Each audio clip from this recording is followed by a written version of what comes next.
Robert Hur was appointed special counsel on January 12th, 2023. He had a fundamental question to address. Did Joe Biden unlawfully retain classified information? The answer, yes, he did. Page 1 of Mr. Hur's report, he says this: our investigation uncovered evidence that President Biden willfully retained and disclosed classified materials after his vice presidency when he was a private citizen. He further writes, Mr. Biden willfully retained marked classified documents about Afghanistan and handwritten notes in his notebooks, which he stored in unsecure places in his home. Joe Biden kept classified information, and Joe Biden failed to store classified information properly. Mr. Hur made these determinations after interviewing 147 witnesses.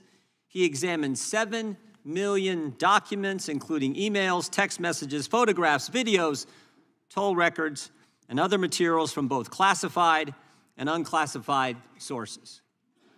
But there's more. Joe Biden not only kept information he wasn't allowed to keep, and he not only failed to secure that information properly, he also shared it with people who weren't allowed to see it. Shared that information with his ghostwriter. And remember, this is information that only individuals with a security clearance are supposed to see. Mr. Hur told us on page 200 of his report that it's the kind of information that, quote, risk serious damage to America's national security. And what did Joe Biden have to say about all this? What was his explanation?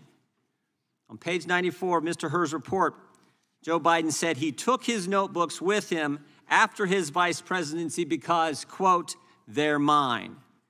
And every president before me has done the same exact thing. Never mind the fact that he had never been president when he took this information, but what comes through is Joe Biden felt he was entitled. You can almost hear it. You can feel the arrogance in the statement. They're mine.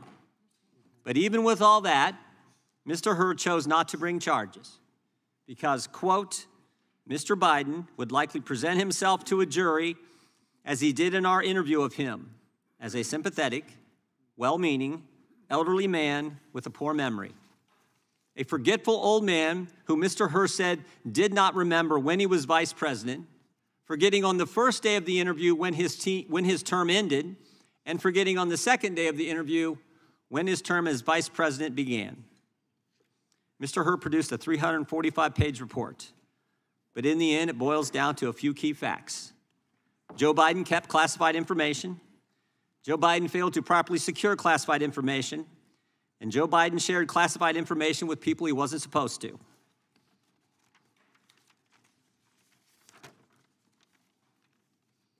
Joe Biden broke the law. But because he's a forgetful old man who would appear sympathetic to a jury, Mr. Hur chose not to bring charges. Mr. Hur, we think it's important that you be able to respond to President Biden's response to your report. So we're going to play a short video of President Biden's press conference after your report was released, because there's things in this press conference that the President of the United States says that are directly contradicted by what you found in your report. So if we could play that video. Hey, everybody. Good evening. Let me say a few things before I take your questions. As you know, the special counsel released his findings today about their look into my handling of classified documents. President Biden, something the special counsel said in his report is that one of the reasons you were not charged is because, in his description, you are a well-meaning elderly man with a poor memory. I'm well-meaning, and I'm an elderly man, and I know what the hell I'm doing. I've been president, and I put this country back on its feet. I don't need his recommendation. It's totally How bad is your memory, and can you continue as president? My memory is so bad, I let you speak. That's your memory has gotten worse, Mr. President? My memory is not gotten. My memory is fine. My memory. Take a look at what I've done since I become president. None of you thought I could pass any of the things I got passed. How'd that happen? You know, I guess I just forgot what was going on. Mr. President. If voters have concerns about your age, how are you going to assuage them? And do you fear that this report is only going to fuel further concerns about your age? Only by some of you. Mr. President, clear up criminal liability today. But do you take responsibility for at least being careless with classified material? I take responsibility for not having seen exactly what my staff was doing. It goes in and points out things that appeared in my garage, things that came out of my home, things that were moved not by me, but my staff.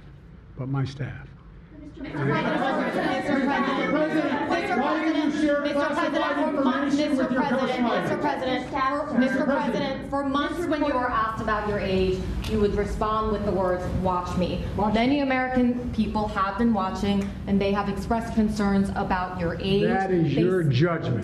That is your judgment.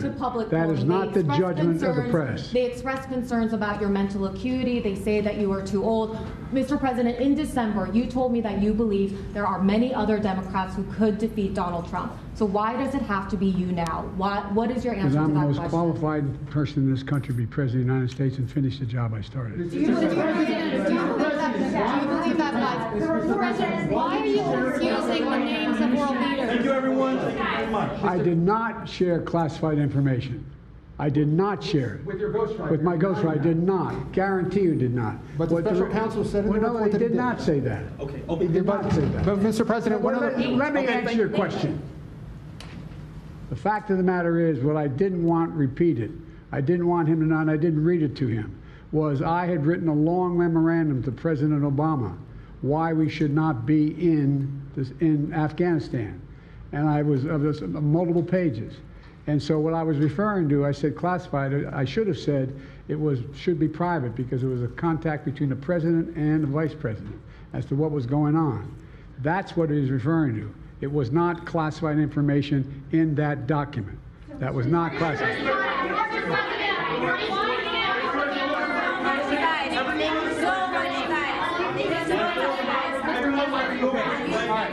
He called on me. When you look back at this incident, is there anything you would do differently now? And do you think that a special prosecutor should have been appointed in the first place in both of these cases? First of all, what I would have done is oversee the transfer of the material that was in my office, in my offices. I should have done that. If I go back, I didn't have the responsibility to that. That was my staff was supposed to do that, and they referenced that in the report. And my staff did not do it in the way that, for example, I didn't know how half the boxes got in my garage until I found out staff gathered them up, put them together, and took them to the garage in my home. And all the stuff that was in my home was in filing cabinets that were either locked or able to be locked. It was in my house. It wasn't out in, like in Mar-a-Lago, in a public place where, and none of it was high classified. Didn't have any of that red stuff on it. You know what I mean, around the corners? None of that. And so I wish I had paid more attention to how the documents were being moved and where. I thought they were being moved to the archives. I thought all of it was being moved. That's what I thought. Now, what was the last part of your question? Whether a special counsel should have been appointed in this case and in the case of your rival president, former president. I think a special counsel should have been appointed. And the reason I think a special counsel should have been appointed is because I did not want to be in a position that they looked at Trump and weren't going to look at me, just like they looked at the vice president. And the fact is they made a firm conclusion. I did not break the law, period. Thank you all very, very much.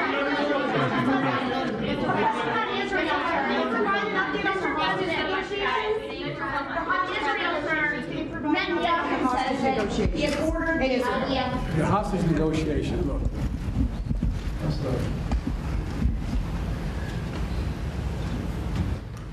I'm of the view, as you know, that the conduct of the response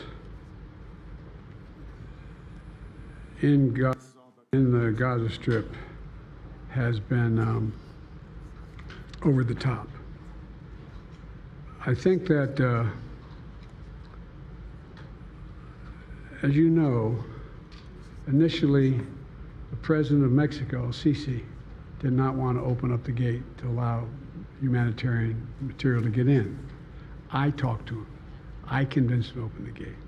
Let them make them part of the Middle East and recognize them fully in return for certain things that the United States would commit to do. And the commitment that we were proposing to do related to two items. I'm not going to go in detail, but one of them was to deal with the protection against their arch enemy to the northwest, northeast, I should say. The second one, by providing ammunition and material for them to defend themselves. Coincidentally, that's the time frame when this broke out. I have no proof what I'm about to say, but it's not unreasonable to suspect that the Hamas understood what was about to take place and wanted to break it up before it happened. Thank you, everybody. We're going to need everybody to hold for a moment. In August 2022, President Biden questioned in a 60 Minutes interview how anyone can be that irresponsible when asked about classified documents in the possession of former President Trump. But when President Biden said this, he knew that he had stashed classified materials in several unsecured locations for years, dating back to his time as vice president and even as a U.S. senator. President Biden, the White House, and his personal attorneys have not been honest with the American people about his willful retention of classified material and continue to hide information from Congress. President Biden's attorneys claim to have first discovered classified material at Penn Biden Center on November 2nd, 2022. However, President Biden and his lawyers kept it secret from the American people before the midterm elections. CBS News broke the story in January 2023, leaving Americans to wonder if the White House had any intention of ever disclosing that President Biden hoarded classified documents for years. One of my first actions after becoming chairman of the House Oversight Committee was to launch an investigation into President Biden's mishandling of classified documents. This investigation started before Special Counsel Hur was named, and what we found is alarming. Information obtained through multiple transcribed interviews conducted by the Oversight Committee contradict the White House's and President Biden's personal attorney's narrative about the discovery of classified documents at the Penn Biden Center. In fact, the real timeline began in the spring of 2021, not November 2022, as the White House claimed. Additionally, the classified documents were not kept in a locked closet, as asserted by the White House. We've also learned that 5 White House employees and a Department of Defense employee were involved in the early stages of coordinating the organizing, moving, and removing of boxes that were later found to contain classified materials. There's no reasonable explanation as to why so many White House employees were concerned with retrieving boxes they believed only contained personal documents and materials. Why did President Biden keep these specific documents in unsecure locations for years? Many questions remain, but now the White House is obstructing Congress as we seek the truth for the American people. We've subpoenaed former White House counsel Dana Remus to appear for a deposition to provide information to our committee, but the White House is seeking to block her testimony. We've also subpoenaed the Department of Justice for audio recordings and transcript of President Biden's interview with Special Counsel Hur. These were due the morning of the State of the Union. Only this morning, a couple of hours before today's hearing, the Department of Justice finally provided the transcript of President Biden's interview with Special Counsel Hur. The timing is not coincidental. Although we've had little time to review the transcripts, from what we have seen, it is clear that the White House did not want Special Counsel Hur's final report to be released. The White House has refused to be transparent with the American people about the president's mishandling of classified documents. And worse, they have appeared to have lied about the timeline, about who handled the documents, and even about the contents of President Biden's interview with Special Counsel Hur. That is why today's hearing is important. Transparency is what we seek today, and we look forward to Special Counsel Hur's testimony. I yield back. We will now introduce today's witness. The Honorable Robert Hur was appointed as a special counsel in January 2023 to investigate the removal and retention of classified documents discovered at the Penn Biden Center for Diplomacy and Global Engagement. He previously served as the Principal Associate Deputy Attorney General at the Department of Justice and as the United States Attorney for the District of Maryland. He was a law clerk for Chief Justice William Rehnquist and also clerked for Judge Alex Kaczynski on the Ninth Circuit Court of Appeals. We welcome our witness and thank him for appearing today. We will begin by swearing you in. Mr. Hur, would you please stand? Raise your right hand. Do you swear or affirm under penalty of perjury that the testimony you're about to give is true and correct to the best of your knowledge, information, and belief, so help you God? Let the record reflect that the witness has answered in the affirmative. Thank you, and you can be seated. Please know that your written testimony will be entered into the record in its entirety. Accordingly, we ask that you summarize your testimony. Mr. Hur, you may begin with your opening statement. Make sure you got that mic on if you could, Mr. Hur. Thank you. Thank you, Chairman. Chairman Jordan, Ranking Member Nadler, Chairman Comer, Ranking Member Raskin, members of the committee, good morning. I'm privileged to have served our country for the majority of my career, a decade and a half, most of those years with the Department of Justice. I have served as a line prosecutor, a supervisor, the Principal Associate Deputy Attorney General, a United States Attorney, and a Special Counsel. I've served in these roles with gratitude as the son of immigrants to this country, the first member of my family to be born here. My parents grew up in Korea and were young children during the Korean War. My father remembers being hungry and grateful for the food that American GIs shared with him and his siblings. My mother fled what is now North Korea in her own mother's arms, heading south to safety. My parents eventually met, married, and came to the US, seeking a better life for themselves and for their children. Their lives and mine would have been very different were it not for this country. No matter the role, no matter the administration, I have applied the same standards and the same impartiality. My respect for the Justice Department and my commitment to this country are why I agreed to serve as special counsel when asked by the Attorney General. I resolved to do the work as I did all my work for the department, fairly, thoroughly, and professionally, with close attention to the policies and practices that govern department prosecutors.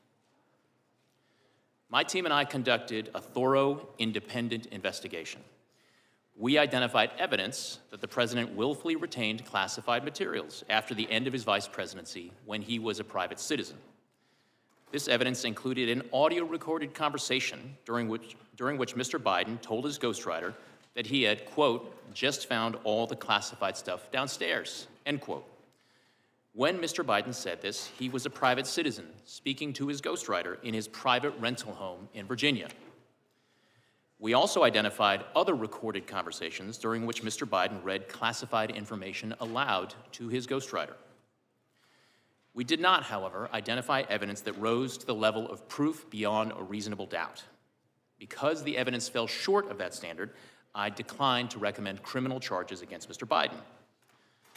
The department's regulations required me to write a confidential report explaining my decision to the Attorney General. I understood that my explanation about this case had to include rigorous, detailed, and thorough analysis. In other words, I needed to show my work, just as I would expect any prosecutor to show his or her work explaining the decision to prosecute or not. The need to show my work was especially strong here. The Attorney General had appointed me to investigate the actions of the Attorney General's boss, the sitting President of the United States. I knew that for my decision to be credible, I could not simply announce that I recommended no criminal charges and leave it at that. I needed to explain why. My report reflects my best effort to explain why I declined to recommend charging President Biden. I analyzed the evidence as prosecutors routinely do, by assessing its strengths and weaknesses, including by anticipating the ways in which the president's defense lawyers might poke holes in the government's case, if there were a trial, and seek to persuade jurors that the government could not prove his guilt beyond a reasonable doubt. There has been a lot of attention paid to language in the report about the president's memory, so let me say a few words about that. My task was to determine whether the president retained or disclosed national defense information willfully. That means knowingly and with the intent to do something the law forbids. I could not make that determination without assessing the president's state of mind. For that reason, I had to consider the president's memory and overall mental state and how a jury likely would perceive his memory and mental state in a criminal trial. These are the types of issues that prosecutors analyze every day. And because these issues were important to my ultimate decision, I had to include a discussion of them in my report to the Attorney General. The evidence and the President himself put his memory squarely at issue. We interviewed the President and asked him about his recorded statement, quote, "I just found all the classified stuff downstairs," end quote. He told us that he didn't remember saying that to his ghostwriter. He also said he didn't remember finding any classified material in his home after his vice presidency.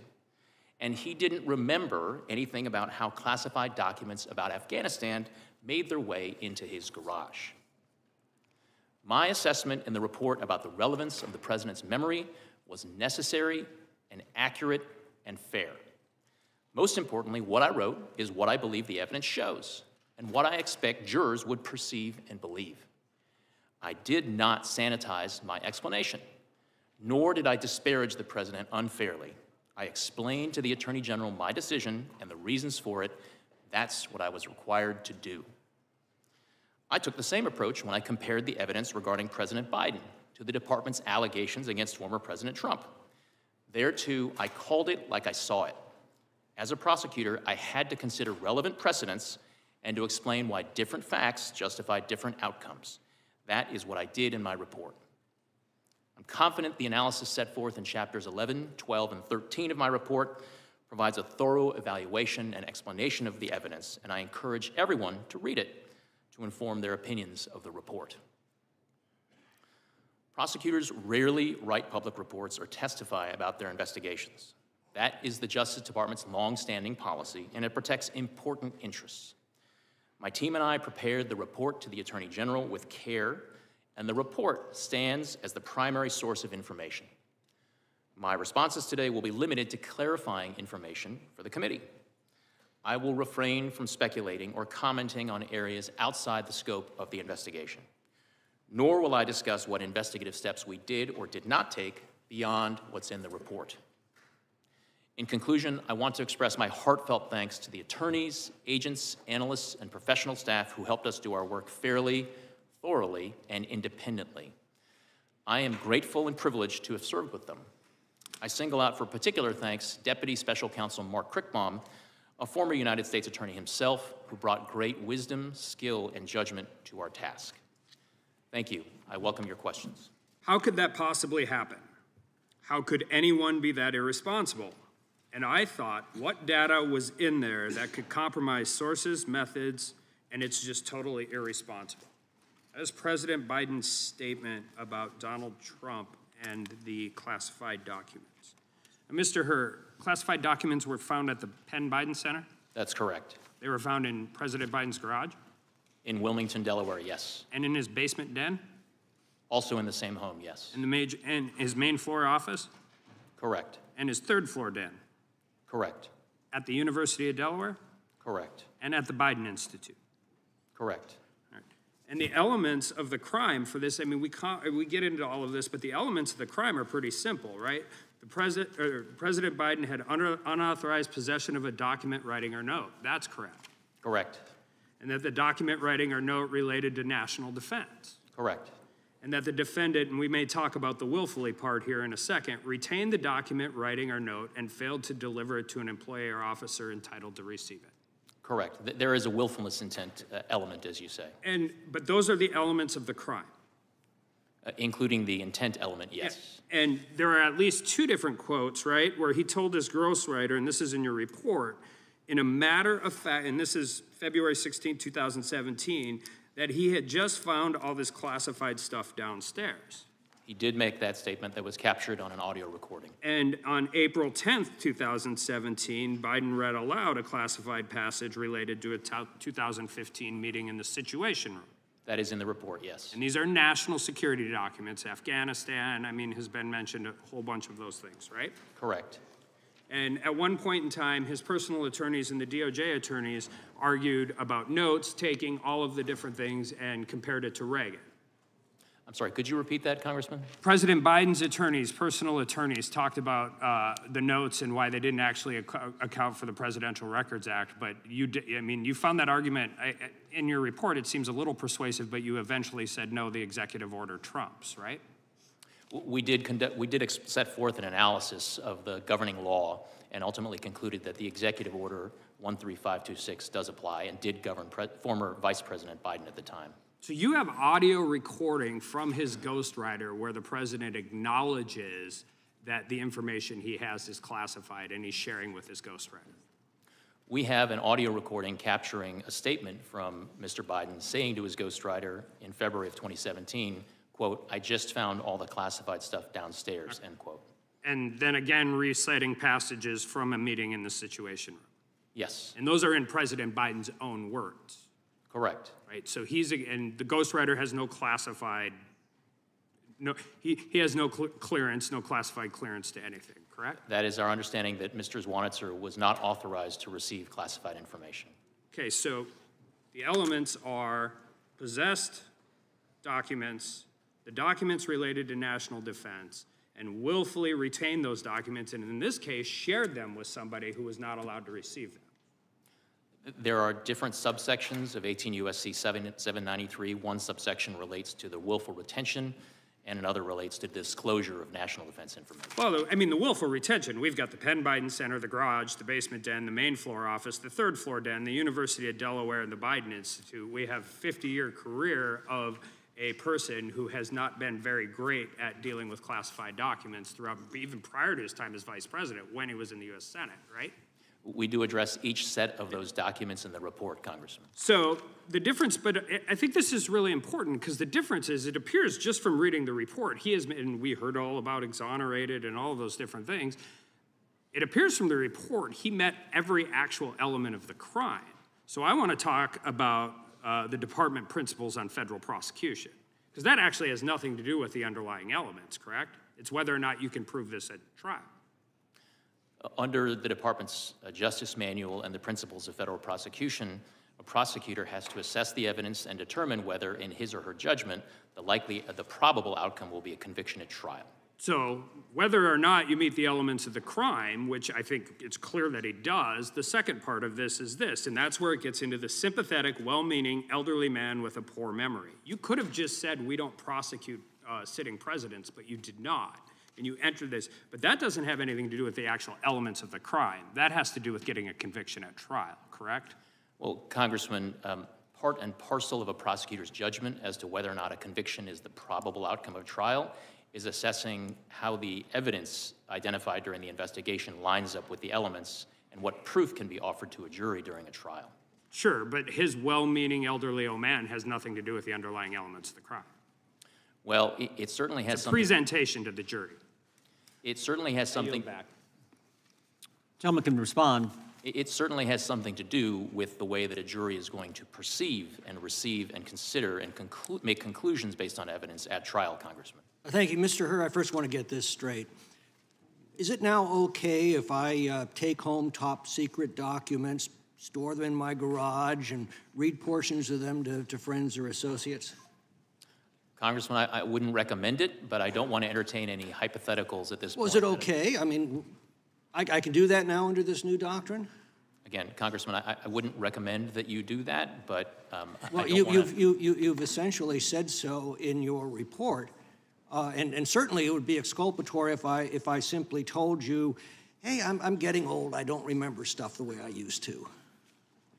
Congressman, I'm not here to get into hypotheticals. I'm here to talk about the facts and the work that I did. It's not a hypothetical. This is the issue at hand. You correctly noted in your report that former presidents and other senior officials have been given wide latitude in their possession of classified information, and I believe your decision not to prosecute Biden for the same offense is consistent with that precedent. But the problem is that precedent changed with the administration's decision to prosecute Donald Trump. And the irony is that as president, Trump had full discretion over handling classified material and full discretion in deciding which records to retain. As a senator or vice president, Joe Biden didn't have that. So now we get to this glaring double standard. I think it would be toxic to the rule of law on its face if it was just two ordinary citizens. But the fact that the only person being prosecuted for this offense happens to be the president's political opponent makes this an unprecedented assault on our democracy. This is the worst we could expect from a banana republic. And I wonder how you square this. Congressman, I do address, as I was required to as a prosecutor, a relevant precedent in the form of the allegations in the indictment against former President Trump. I set forth my explanation and my assessment and comparison of those precedents in my report, and I am not here to comment any further beyond what's in my report. You said, for example, that there was no evidence beyond reasonable doubt. Well, you got the fact that he had classified material in his possession and control in multiple settings for multiple years, that he told others he was aware of this, and that he shared that material with others. The mind boggles at what beyond reasonable doubt would actually mean. Well, as I set forth at length in my explanations in chapters 11 and 12 of the report, my assessment is that the evidence, if presented at trial alongside potential defense arguments, would not probably result in a conviction at trial. Well, that's one of the points you make, is that President Biden's likely to be an elderly, sympathetic figure with a poor memory. But how does that bear on any individual's guilt or innocence? Isn't that, again, a question for a judge or jury to decide after guilt or innocence is determined? It is. And again, here's the problem. Donald Trump's being prosecuted for exactly the same act that you've documented that Joe Biden committed. Congressman, if I understood your question correctly, you said, isn't that a question for a jury? And it most certainly, through the lens of my question is, does that bear on the guilt or innocence of an individual? It certainly bears on how a jury is going to receive and perceive and make decisions. So the answer to my earlier question is correct. All I have to do when I'm caught taking home classified materials is to say, I'm sorry, Mr. Herbert, but I'm getting old. My memory's not so great. Yeah. Congressman, this is the doctrine that you've established in our laws now, and it's frightening. Congressman, my intent is certainly not to establish any sort of doctrine. I had a particular task. I have a particular set of evidence to consider and make a judgment with respect to one particular set of evidence, and that is what I did. Well, Mr. Hur, here's the fine point of the matter. The foundation of our justice system is equal justice under law. That's what gives the law its respect and its legitimacy. And without it, the law is simply force, devoid of any moral authority. Justice is depicted as blindfolded for this very reason. It doesn't matter who comes before her. All are treated equally. You destroy this foundation, and the rule of law becomes a sick mockery.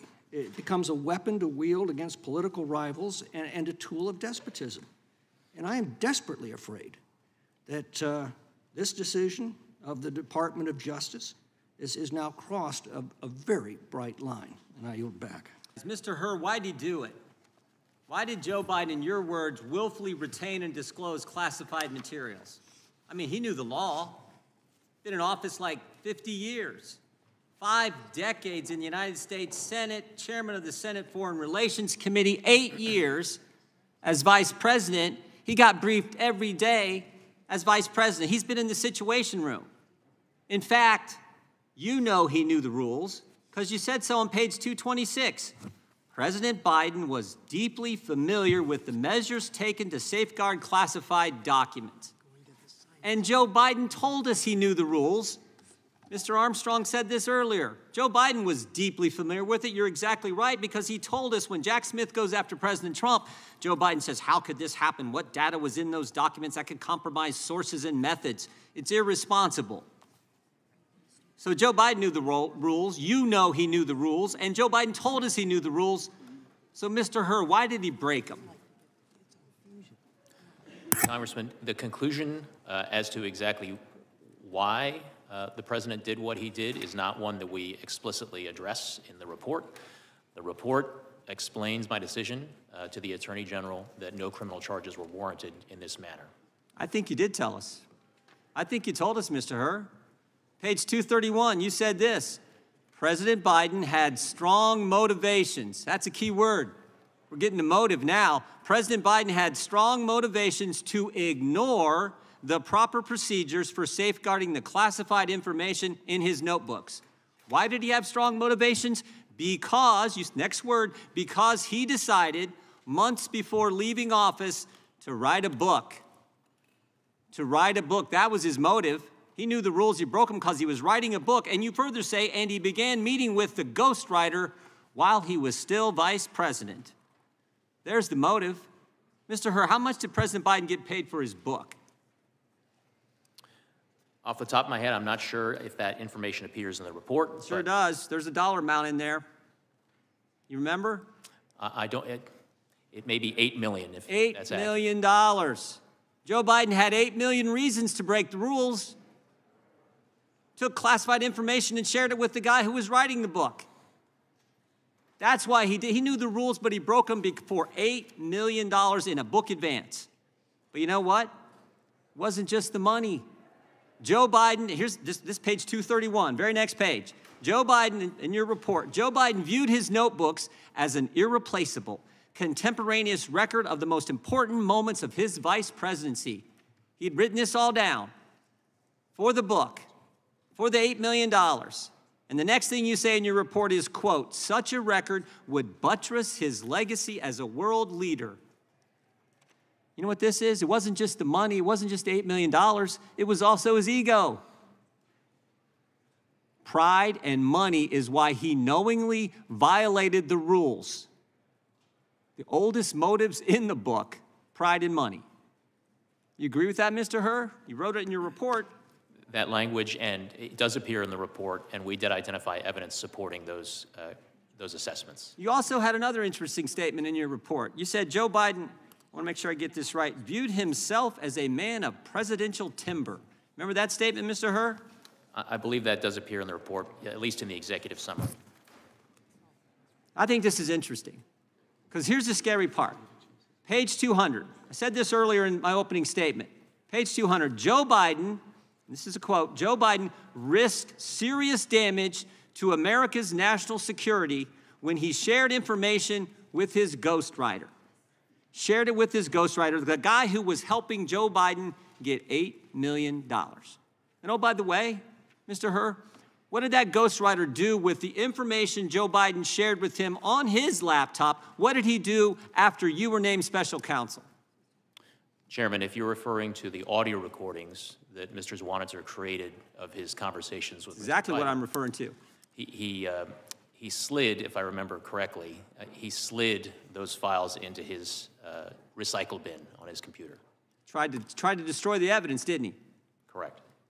The very guy who was helping Joe Biden get the $8 million, Joe Biden used the motive for Joe Biden to disclose classified information, to retain classified information, which he definitely knew was against the law. When you get named special counsel, what's that guy do? He destroys the evidence. That's the key takeaway in my mind. That's the key takeaway. I yield back. During the Oversight Committee interviews, we've identified a number of White House employees who were involved in the mishandling of classified documents under the leadership of President Biden. Special Counsel Hur, can you please tell us approximately how many current and former White House employees you interviewed related to your investigation? Chairman Comer, I don't have that figure immediately at hand. Of course, it was a subset of the 173 interviews that we conducted during our investigation. Your report indicates that one of those former White House employees who you interviewed was Dana Remus. Is that correct? We did interview Ms. Remus. Ms. Remus was President Biden's former White House counsel, correct? She was President Obama's former White House counsel. I'm sorry, President Obama's White House counsel. Yes. Related to Ms. Remus, in your report on page 257, you wrote, in May 2022, White House counsel Dana Remus undertook an effort to retrieve Mr. Biden's files from the Penn Biden Center. Remus described the original purpose of that effort as gathering materials to prepare for potential congressional inquiries about the Biden family's activities during the period from 2017 to 2019. Now, it seems odd to me that Dana Remus and Joe Biden's personal lawyers were obtaining documents related to potential congressional inquiries about the Biden family activities when Joe Biden has publicly claimed he had no involvement with his family's business dealings. Can you provide more information about why Dana Remus, a government employee, was retrieving Joe Biden's documents from the Penn Biden Center? Chairman, I am able to tell you and clarify information that appears in the report about relevant, significant sources of information, but I am not in a position to be able to go beyond that. When you interviewed President Biden, did you ask him what documents he possessed at Penn Biden Center that could be related to a potential congressional inquiry about his family's activities? We asked President Biden a wealth of questions about all of the different sets of classified materials that were recovered during the course of our investigation. Did anything pertain specifically to our congressional inquiry of President Biden that you recall? If there are more specific aspects of it that you have in mind, Chairman, that would be helpful to me. Interest pertaining to his family's influence peddling activities? If it's helpful, Chairman, Appendix A does list in table chart form a brief description of all of the marked classified documents that were recovered in our investigation. We intend to interview Ms. Remus, and the recording or transcript of your interview would be highly relevant to our future questioning of her. Can you confirm that you did, in fact, record her in your interview? It was our practice to record the interviews that we conducted, Chairman Comer. Additionally, in the course of the investigation, the Oversight Committee learned from a Penn Biden Center employee that Annie Tomasini, a White House employee, visited the Penn Biden Center in 2021. Did you interview Annie Tomasini in the course of your investigation? Chairman, we do not, the report does not reflect that specific name, but what I can tell you is that the report does reflect that we interviewed the Director of Oval Office Operations, and one of the places that's reflected is footnote 973. Okay. The Oversight Committee interviewed Kathy Chung, a Department of Defense employee and former assistant to Vice President Biden, and learned that Ms. Chung visited the Biden Penn Center in June 2022 after being contacted by White House counsel in May 2022. This was months before classified documents were allegedly found in November 2022. Did you interview Kathy Chung in the course of your investigation? Chairman, I believe that the substance relating to the subject that you're asking about appears on page 259 of the report. And while the name Kathy Chung does not appear in the text of the report, there are references to interviews of an executive assistant, including at footnote 988. Good. The Oversight Committee also learned from its interviews with Penn Biden Center employees and Kathy Chung that Dana Remus, Anthony Bernal, and Ashley Williams, all at the time White House employees, then visited the Penn Biden Center on different occasions before the alleged discovery of classified materials in November 2022. Did you interview these individuals during your investigation? We interviewed many individuals, and I can assure you, Chairman, that it was a priority of ours to interview all the relevant sources of information about these documents, how they got there, who knew about them, and who accessed them. So again, they were all recorded, is that correct? So there would be recordings? It was our practice to interview recordings, yes, sir. How many White House employees visited the Penn Biden Center before classified materials were reportedly discovered there in November 2022? I don't have according to the White House. Sir, I don't have an exact count of. How many visits to the Penn Biden Center were made by either White House employees or President Biden's personal attorneys before the official discovery of documents in November 2022? I don't have that figure at hand, but that should be detailed in Chapter 14 of the report, sir. Yield back. February 8th, the White House. Question, Mr. President, why did you share classified information with your ghostwriter? The President, I did not share classified information. I did not share it. I guarantee I did not. That's not true, is it, Mr. Hur? That is inconsistent with the findings based on the evidence in my report. Yeah, so it's a lie, is just what regular people would say, right? Yeah, all right. So the next one. And all the stuff that was in my home was in filing cabinets that were either locked or able to be locked. That wasn't true either, was it?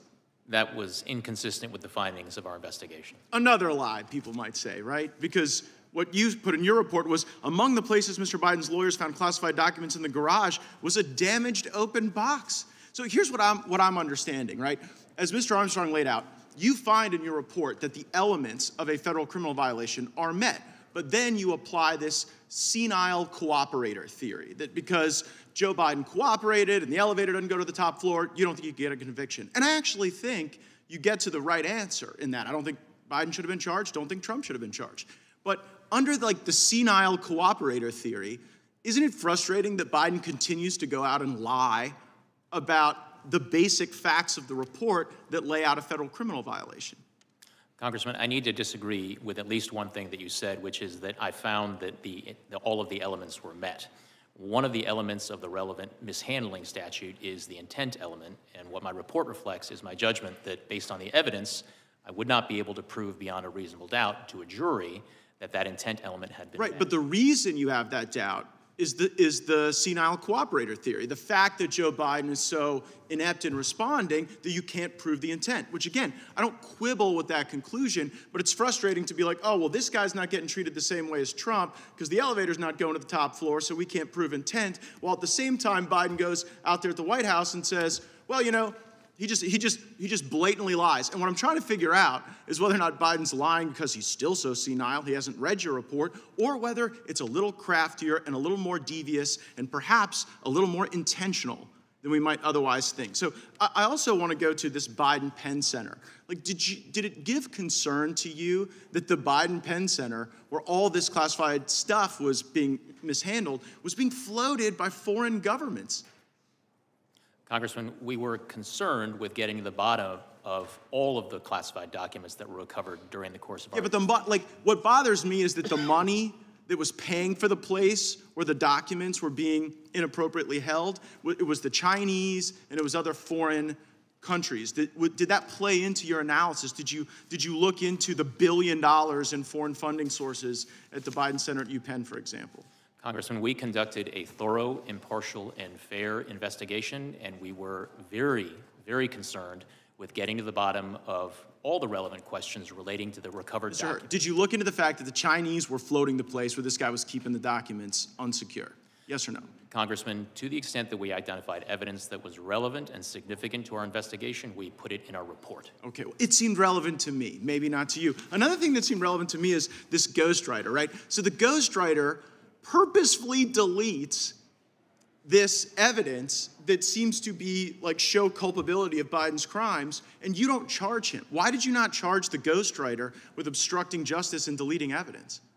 Well, for a number of reasons that are laid out in the report, but in brief, Congressman, yes, when we interviewed the ghostwriter, he did tell us, and I'm trying to get the exact language, that one of the things on his mind, one of the things he was aware of, was that I had been appointed special counsel and was conducting an investigation. Right, so he didn't, just so everybody knows, the ghostwriter didn't delete the recordings just as a matter of happenstance. Ghostwriter has recordings of Biden making admissions of crimes.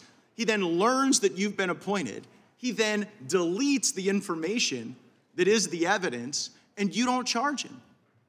That is reflected in the report, and one of the reasons... Like, what does somebody have to do to get charged with obstruction of justice by you? If like deleting the evidence of crimes doesn't count, what would meet the standard? So, Congressman, as we state in the relevant chapter of the report, one of the things that Mr. Zwanitzer did not delete was transcripts of the recordings that he had created that included inculpatory evidence relating to Mr. Biden. Oh, so if you destroy some evidence but not other evidence, that somehow absolves you of the evidence you destroy? Like, here's what I see. Zwanniger should have been charged, wasn't. Biden and Trump should have been treated equally. They weren't. And that is the double standard that I think a lot of Americans are concerned about. I see my time's expired. I yield back. Mr. Hur, I'd like to start off by thanking you for a year of hard work and a comprehensive report. I'm going to try not to provide testimony, as some people on both sides are, or provide conclusions, but I do have some questions that lead me to ask you for conclusions. One question is, were there notes of the President of the United States that dated back to when he was a senator that contained classified information?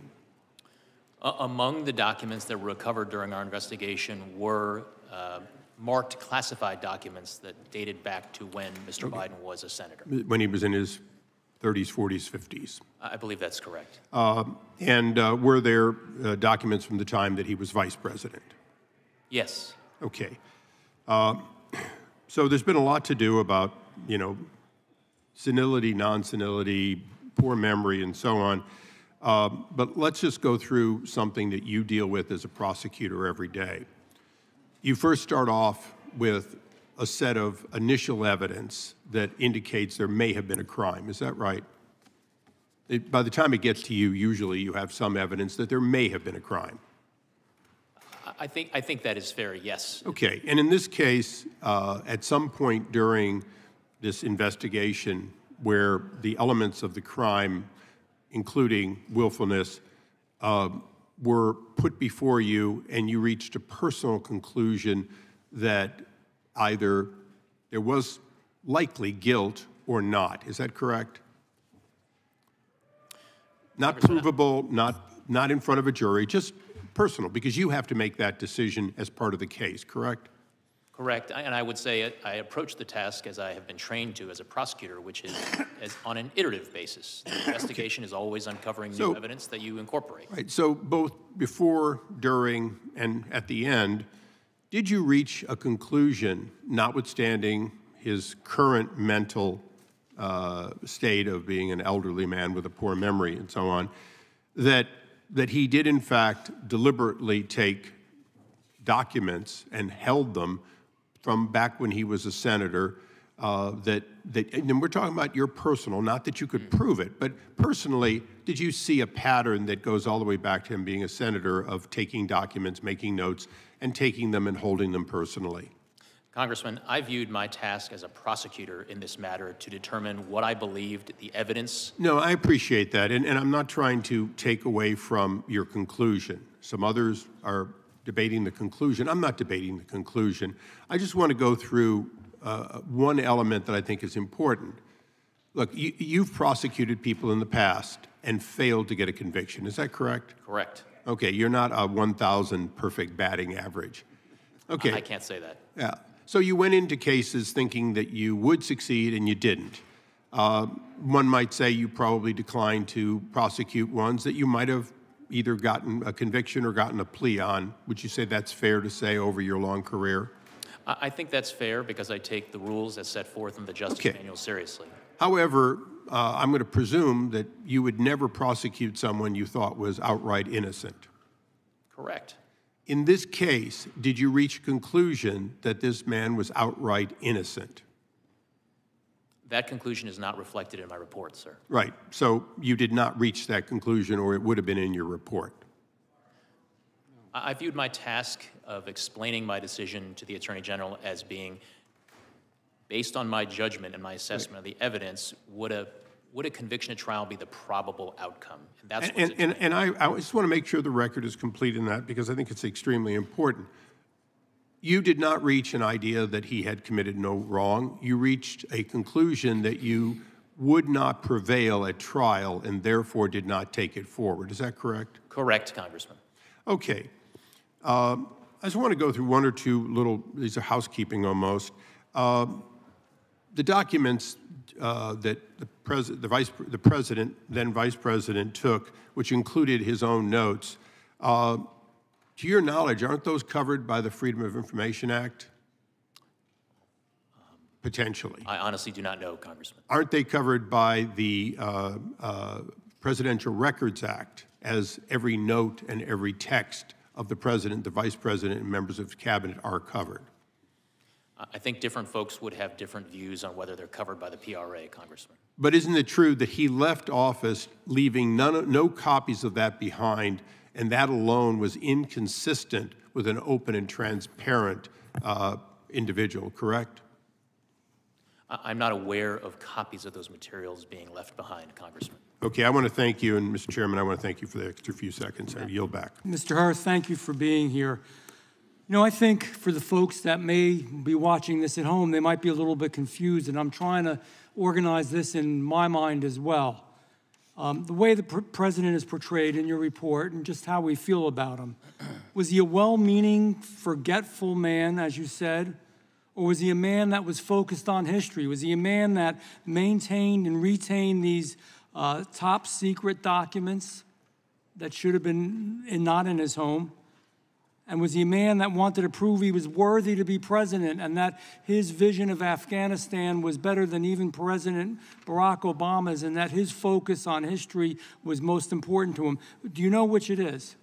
Congressman, to the extent you're quoting language from my report, I stand by the words in my report. So you stand by that he was and let me quote you exactly, quote, a well-meaning but forgetful old man. I don't think those exact words appear in the report, Congressman, but to the extent that I use words similar to that effect in my assessment of how a jury would perceive Mr. Biden and the evidence relating to him, including his testimony, I do stand by that assessment. So is it accurate to say that in your interview, President Biden retained and disclosed classified materials as a means to bolster his image as a presidential figure? And I'm asking you for yes or no's here because our time is so limited. I believe words to that effect are in my report, Congressman. So the answer is yes. Would you agree that President Biden's intent to showcase his legacy provides a motive for his actions concerning classified materials? Yes or no? It is one of the motives addressed in the report. Yep, to showcase his legacy. Is it accurate to quote your report that classified documents were found in, quote, badly damaged boxes in his garage near a collapsed dog crate, a dog bed, a Zappos box, and an empty bucket? Is that correct? Those words do appear in the report. So that's correct. The answer is yes. Are these secure locations to store classified documents? They are not.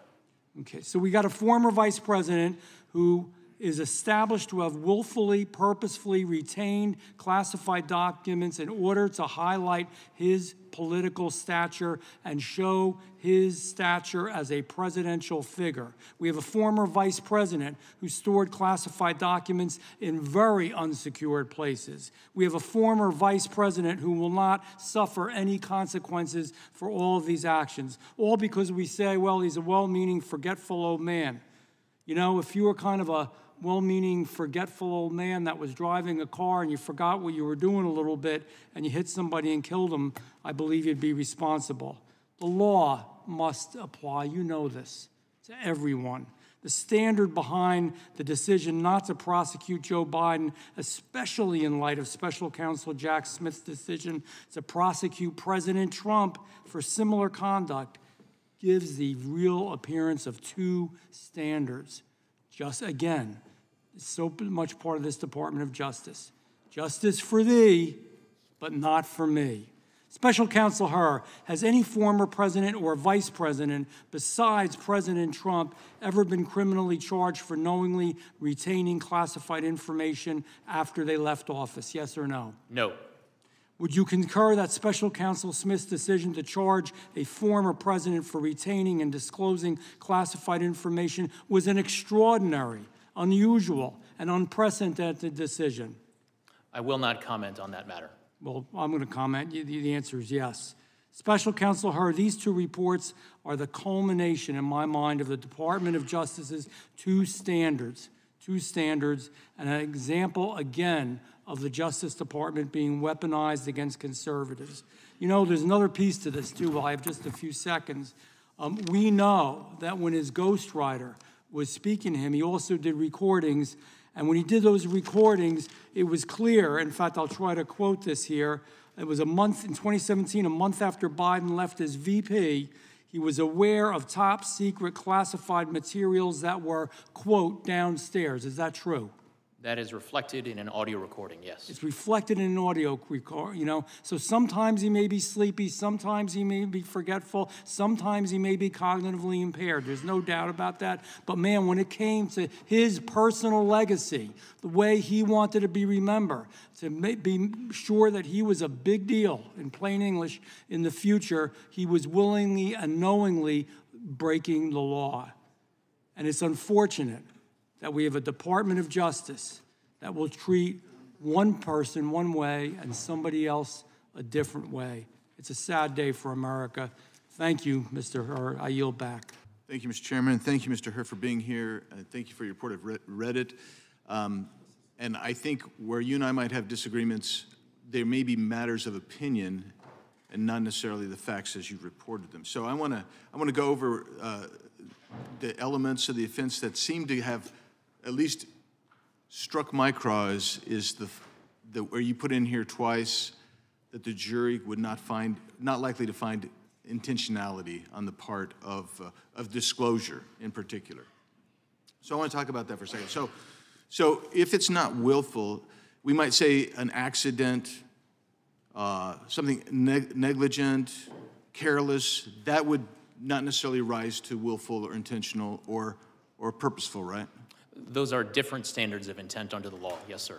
Yeah. So, so when President Biden misplaced 30 briefing documents in 2010 that had classified material, and they're not sure even if they ever got them all back, or when he was in the Hamptons at a party and he lost what they were calling code words, which is high security information, that wasn't necessarily willful. There was no indication that he purposefully did that. Accidental, negligent. You indicated, don't know if we even got all that information back. We're assuming maybe we did. That would not be willful, right? As reflected in the report, there were certain categories of documents where when we looked into them and investigated how they got to where they ended up or how they ended up being misplaced, we did not identify evidence of willfulness. Yeah, and so if something's willful, you wouldn't say it's ignorant, it's not incompetent, it's not accidental. We'd say something like it's willful, it's intentional, it's purposeful. It indicates really a choice, that you have made a deliberate, conscious decision to act in a certain way. Is that fair? That is fair, Congressman. And as I explained in the report, the standard, the willfulness standard basically involves, can be boiled down to the following things: that you know that what you are doing is against the law when you do it. Correct. So let's take a look at it. And this has been brought up before. In February of 2017, he's having the discussion with the ghostwriter. He says, he's at the Virginia house at this point. He says, I just found all the classified stuff downstairs, right? So he knows he's got classified stuff, right?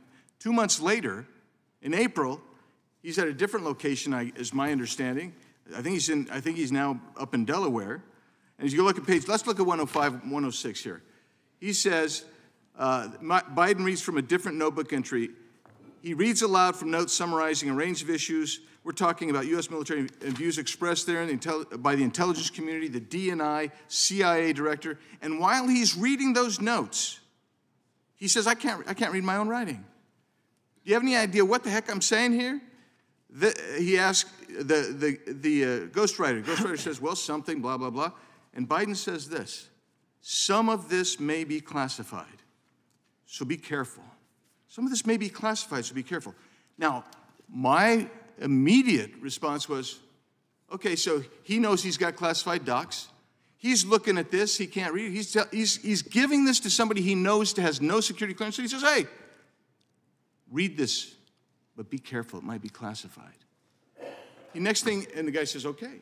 Next thing he says, well, I don't know if it's classified or not. I'm suggesting to you, and this is where you and I have a difference of opinion.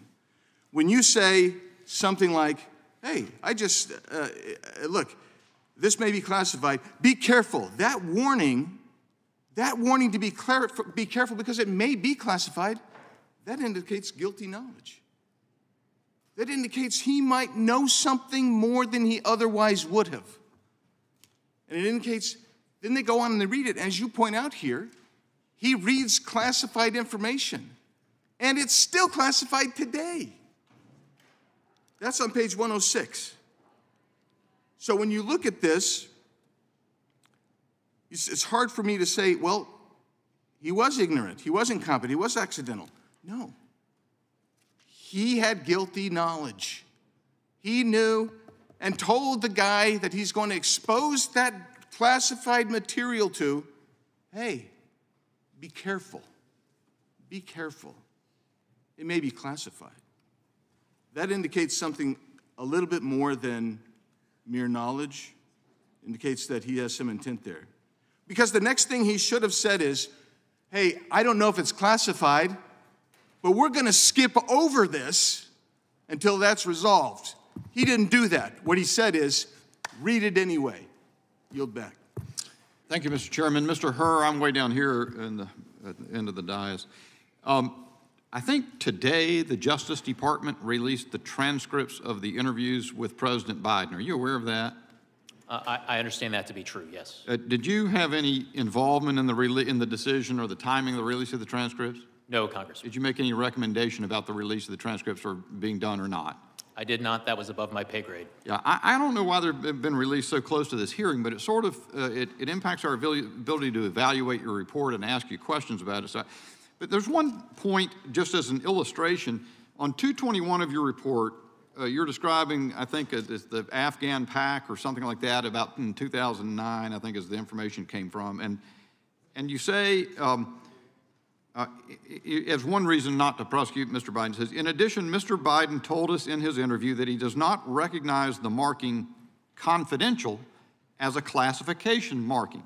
To him, the marking means the document should be held in confidence, but not necessarily that it is classified. And footnote 866 is a reference, and it refers to the Biden 10-9-23 transcript at 24 and 25. Now, we have that now, but we haven't until this morning. But I just want to read from that exchange. This is on page 24 at line 15. Mr. Crickbaum. So this is a typewritten document. It's got a confidential, what appears to be a stamp at the top. And the top of the document indicates it's from the American AM Embassy, Kabul. It's dated what appears to me to be November 09. The only question I have for you about this, Mr. President, is the confidential marking. Do you recognize that to be a classification marking? President Biden, no. I mean, confidential doesn't want to get around. It's not in a category, I don't think, of code word, top secret, that kind of thing, but I don't even know where it came from. Mr. Crickbaum, are you familiar with confidential as a level of classified information? President Biden, well, if I got a document that said confidential, it would mean that no one else could see it but me, and you give it or the people working on this issue. Mr. Crickbaum, and are you aware that among certain categories of classified information, there is top secret, secret, and there's also a category of classified information called confidential? Is that something that you are aware of or not? President Biden, yes, I was aware of it. I don't ever remember when I got any document that was confidential that was meant for me to read and or discuss with the people who sent me the memo, so. And then it trails off. So as I read those answers, they're equivocal. He at first says he doesn't know. Do you recognize that to be a classification marking? He said no, and then goes on to explain. But then Mr. Crickbaum came back and he said, are you aware that among certain categories of classified information, there's also a category of classified information called confidential? And he says, yes, I was aware of it. So, Mr. Hur, just in that one instance, there seems to be a discrepancy between the conclusion in the report or the summary of the evidence in the report and what the transcript says.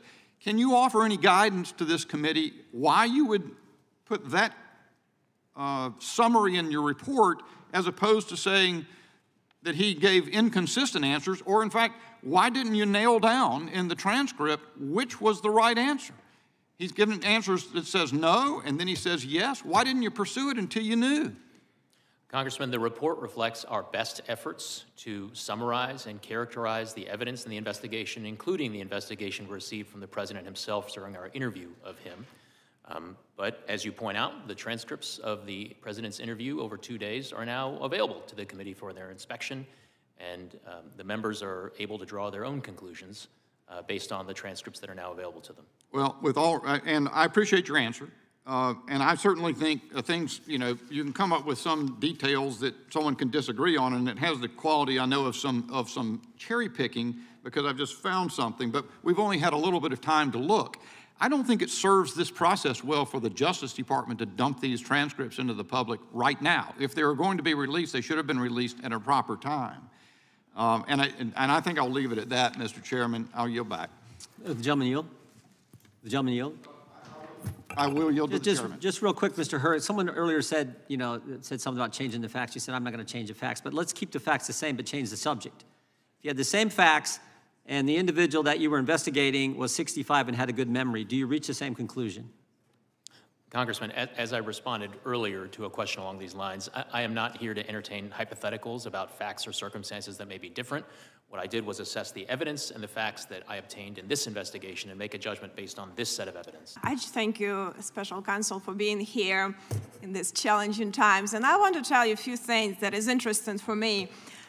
You obviously could see that there is a motive, there is a legacy. You obviously see that there was a willful retention of these documents, but it's interesting for me that when you talk about sympathetic, well-meaning older man with poor, elderly man with a poor memory, it seems like every attorney would advise you to be sympathetic and be well-meaning, and it seems like the whole FBI needs to do, based on my hearings here, I need to do check on amnesia because everyone says doesn't recall. So it seems to me that it might have been something way more in his recollection. There's a typical I don't recall, because that's what everything's like, that's I've learned it here. So is there something more than that, that just I don't recall something for you to actually decide? Because it seems that this is the core of the whole investigation. Why didn't you pursue further the charges?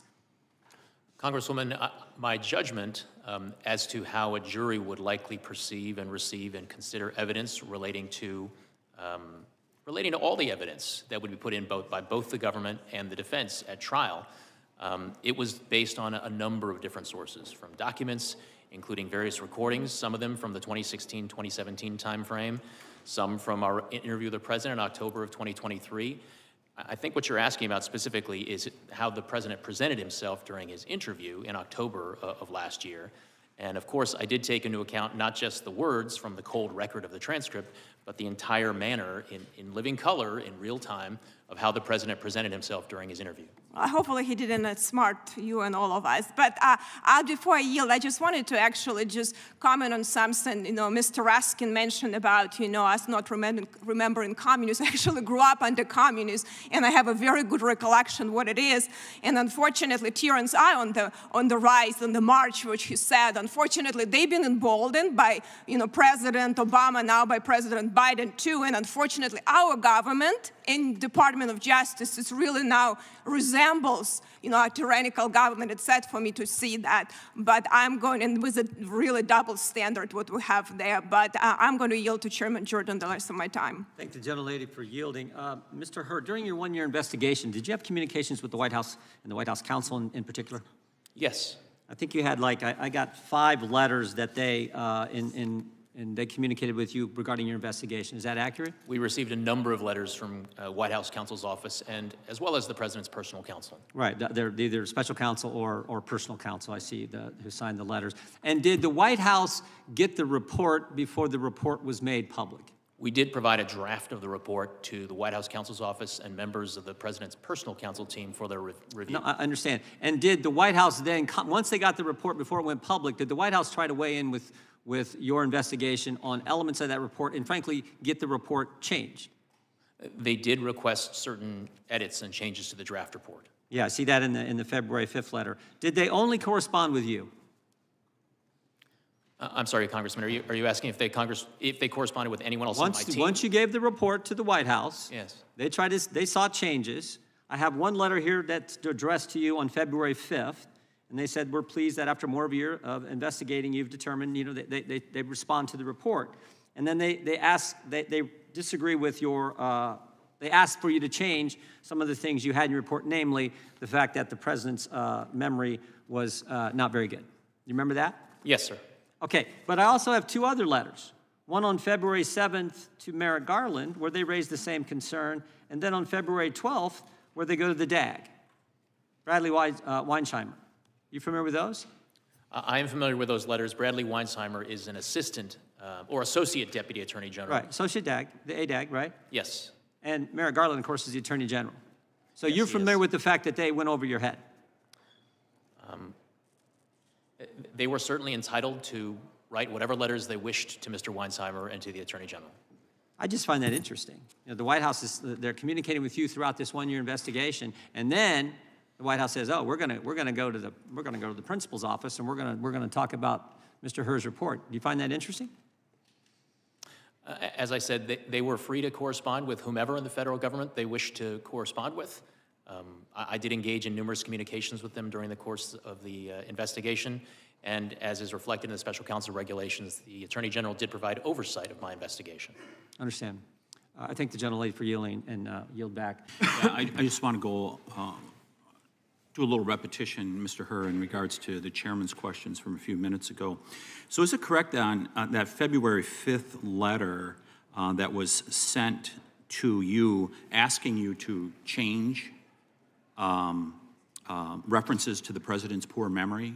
Wasn't there a request by the White House to do that? There was a request, yes. And, Mr. Chairman, I think the record should show that the gentleman from Maryland earlier said that that was not the case. I think he said, nor did he seek to redact a single word of Hur's report. Obviously, Mr. Hur is telling us differently here.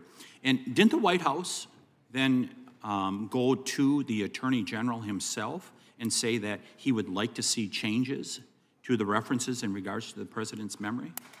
The White House counsel did send such a letter. So if this president was 60 years old rather than 80 years old, would you prosecute him? Congressman, as I've said before, I cannot engage in hypotheticals. I address the facts and the evidence as I found them in this matter. There was an 80-year-old grandma that came to Washington, D.C. a few years ago, did not commit a violent crime, committed a crime, but did not commit a violent crime, and she was fully prosecuted. Doesn't that seem like it's a dual system of justice where the president is above the law? Congressman, I don't know the facts and the details of this other case that you're referencing with this other person. You say that the president is unlikely to reoffend in the future. I believe that was a quote that you put in the report. Is that correct? I believe that's in Chapter 13. How so? How is he unlikely to reoffend in the future? How do you come to that judgment? As I say on page 254, any deterrent effect of prosecution would likely be slight. We are not concerned with specific deterrents, as we see little risk he will reoffend. Well, isn't it because he's now the president and he has almost unlimited authority to release documents? Isn't that correct? I mean, as a vice president, he didn't have that authority. Now that he's president, isn't it easy to say that he's unlikely to reoffend because he's got almost unlimited authority to release these documents? Well, that statement was based on that assessment of the likeliness of reoffending from this particular person, President Biden, is based on a number of factors, including the authority that he has now with respect to classified materials, as well as the experience that he's had going through a special counsel investigation. Yeah, but look back at 2011. There were multiple instances where he was informed by his staff and they ratcheted it up to where there was a formal process. You're saying he's learned from that when he's proven that he hasn't? I mean, that goes all the way back to 2011. Congressman, what I'm saying in the report at page 254 is that he's a repeat offender, Mr. Hur, isn't he? What I say... I'll move on to something else here. You said he had strong motivations to ignore the proper procedures for safeguarding classified information, and he provided raw material to his ghostwriter that would be of interest to prospective readers and buyers of his book. And I think you said something about he viewed himself as a historic figure, correct? I believe those words do all appear in the report. Yeah, and he was also doing this for business purposes, that there may be people that would want to buy his book. Towards the end of his vice presidency, Mr. Biden had resolved to write a book and began work on it towards the end of his vice presidency.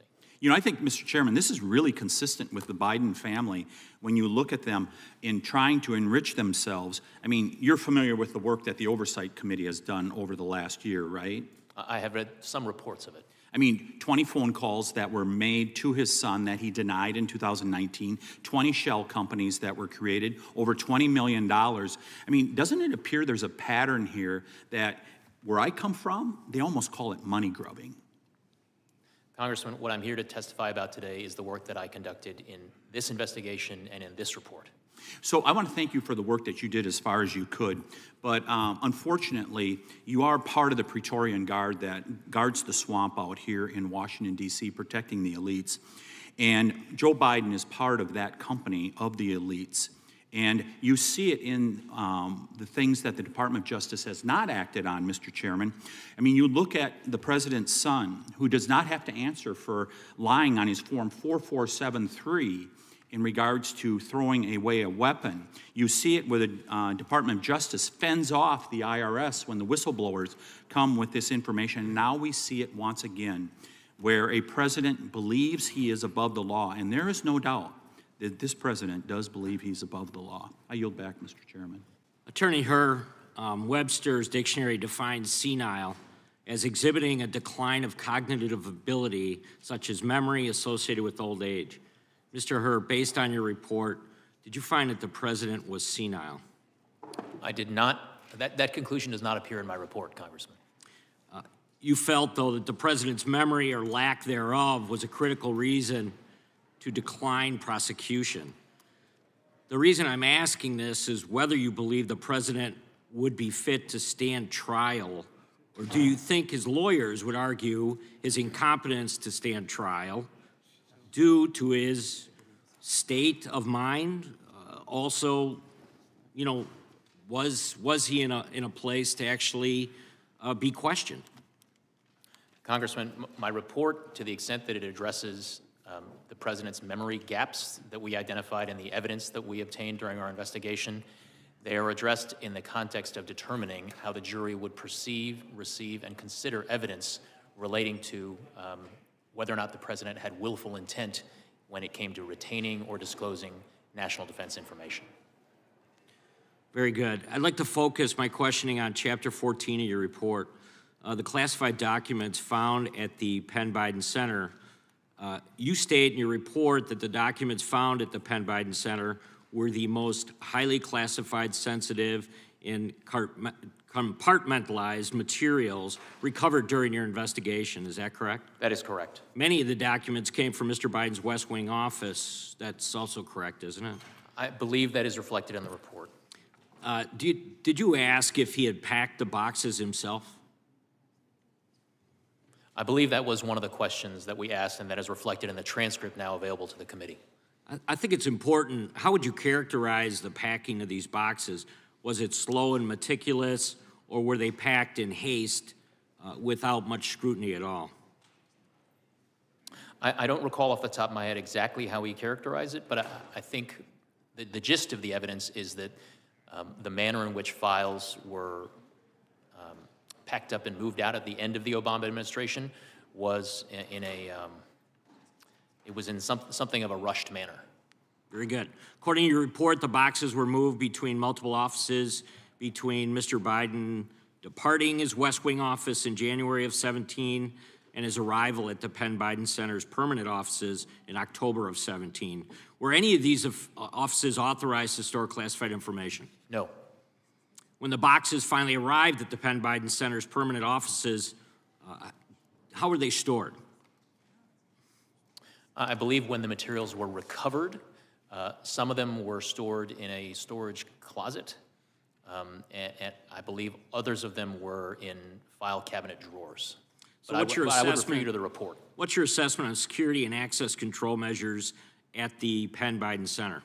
That was something that we looked at. There were some security access controls at the Penn Biden Center, but we did get a handle on people who had access to the office space during the time period when we believed the materials were there. And there were other people, including students and some foreign dignitaries, that visited that facility at the time. Very good. You anticipated my next question. So when the boxes were discovered to have classified documents more than 5 years later, who discovered these boxes? It was Patrick Moore. Is that correct? Correct. One of the president's personal counsel.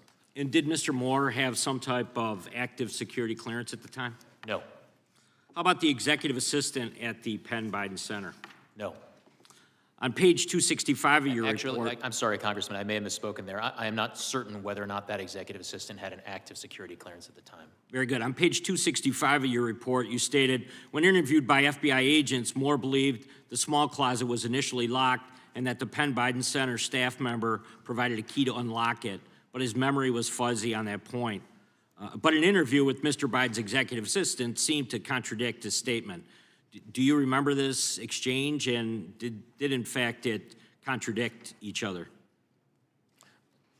Sir, you're asking if I remember the exchange with Mr. Moore during our interview with him? Right. Do you remember them contradicting each other? I don't remember that contradiction specifically, but generally during the interview, sometimes we heard things from some witnesses that were in tension with what we heard from other witnesses, and we did our best to resolve those conflicts. Just very quickly, in total, the National Archives discovered 9 documents totaling 44 pages with classification markings. Is that correct? From the Penn Biden Center, yes. And you declined charges because in summarizing your analysis, you couldn't prove beyond a reasonable doubt that retention of the documents was willful. Correct, sir. Very good. I yield back. I was quite interested in the dates that are set forth in your report, Mr. Hur. And the reason I'm interested is because I keep getting confused between the 2017 date and the 2024 date as to the condition of the president's memory. And so was there a difference? Because when I look at it, it seems like his memory was bad in 2017, and then it was bad today. But there's never any distinction made. But isn't it true that if you were going to be looking at at prosecuting as you were, you would look carefully at his condition in 2017? Isn't that the proper time? Because I think you say in your report that your best case, I think you call it out, the best case for charges would rely on Mr. Biden's possession of Afghanistan documents in his Virginia home in February 2017 when he was a private citizen and when he told his ghostwriter he just found classified material. That's the best case as you say it. Yes. And then you work your way through a series of defenses against your best case. So you were looking at his condition in 2017. Do I have that right? You do, Congressman. And his memory was bad then. We can draw our conclusions whether it improved over the next 6 years or not. But I just want to make sure it's clear that we're looking at his condition in 2017, which you then find as you go through the list of defenses, that is his memory is bad, his memory is bad, his memory is bad. There's about 6 or 7 defenses here. And so what it gets me to is this question. And I actually pulled this quote out of something I read this morning, that perhaps your report concluded, and perhaps it did not, that the president is, quote, incapable of being held accountable. But that's not quite what happened, is it? You didn't find that he was incapable of being held accountable, did you? I did not. Those words do not appear in my report. They do not. But you reached a conclusion that you didn't have the evidence, but then your report continually recites these defenses. And I'm having a hard time putting the two together. If you didn't have the evidence, why do you persist in reciting these defenses? Congressman, I wrote my report as an explanation of my decision to decline charges as to President Biden. And the way that I came up with that explanation and wrote it in my report for the Attorney General is the following. The approach that I took was a prosecutor envisioning what would be the probable outcome of trial if we charged this case, if we presented the evidence to a jury, and not only the government presenting the evidence to a jury, but what would happen if the defense lawyers also got a chance to try to poke holes in the government's case at trial. And with respect to one of the several potential defenses that I lay out in the report, one of them does focus on the president's memory-related issues. That is a defense that the president's defense lawyers may well present at trial. And a jury is going to be confronted with at least 3 separate sets of evidence relating to the president's memory. One is from the recordings in 2016 and 2017 from the ghostwriter. But if I may, forgive me for interrupting, but I'm limited on time as everybody else was. But you say, I think, that the evidence suggests he is incapable of forming, or you're incapable of proving, intent. There's kind of a bit of a difference there, right? You may well have had the intent, but you could not of holding these documents, and I hate to say hiding the documents, but you couldn't prove it. So what you did instead is fell back to the various defenses that might also be asserted against you. Kind of a heap of rationale for not pursuing the president. Is that, do I have it right now? Congressman, I think we're on the same page. I think what I'm trying to convey is that the way that prosecutors assess the strengths and weaknesses of their case is to think through, hey, in the government's case in chief, here's the evidence we're gonna present, and the jury might be with us. But that's not the end of the trial. The trial also has to include presentation from the defense lawyers. You're correct, and I'm a lawyer. I've tried cases, so I get it. Your report is not an exoneration so much as a determination that the evidence as you saw it would not overcome the defenses that you had identified, plus whatever lack of evidence you perceived. So it's not an exoneration, is it? The word exoneration does not appear anywhere in my report, and that is not my conclusion. The other thing that's of interest, and I think you were misquoted, you said something about, or someone, I think it was Mr. Raskin, suggested that you I'm going to run out of time, but I appreciate the work you do as a prosecutor, and I yield back. Mr. Hur, in your report, you cited principles of federal prosecution and observed that, and I quote, historically, after leaving office, many former presidents and vice presidents have knowingly taken home sensitive materials related to national security for their administrations without being charged with crimes. And this historical record is important context for judging whether or why to charge a former vice president or former president, unquote. Why is examining this history so important?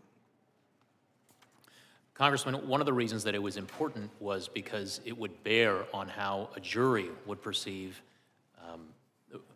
how a jury would decide whether or not criminal willful intent was formed by the person retaining or disclosing the national defense information at issue.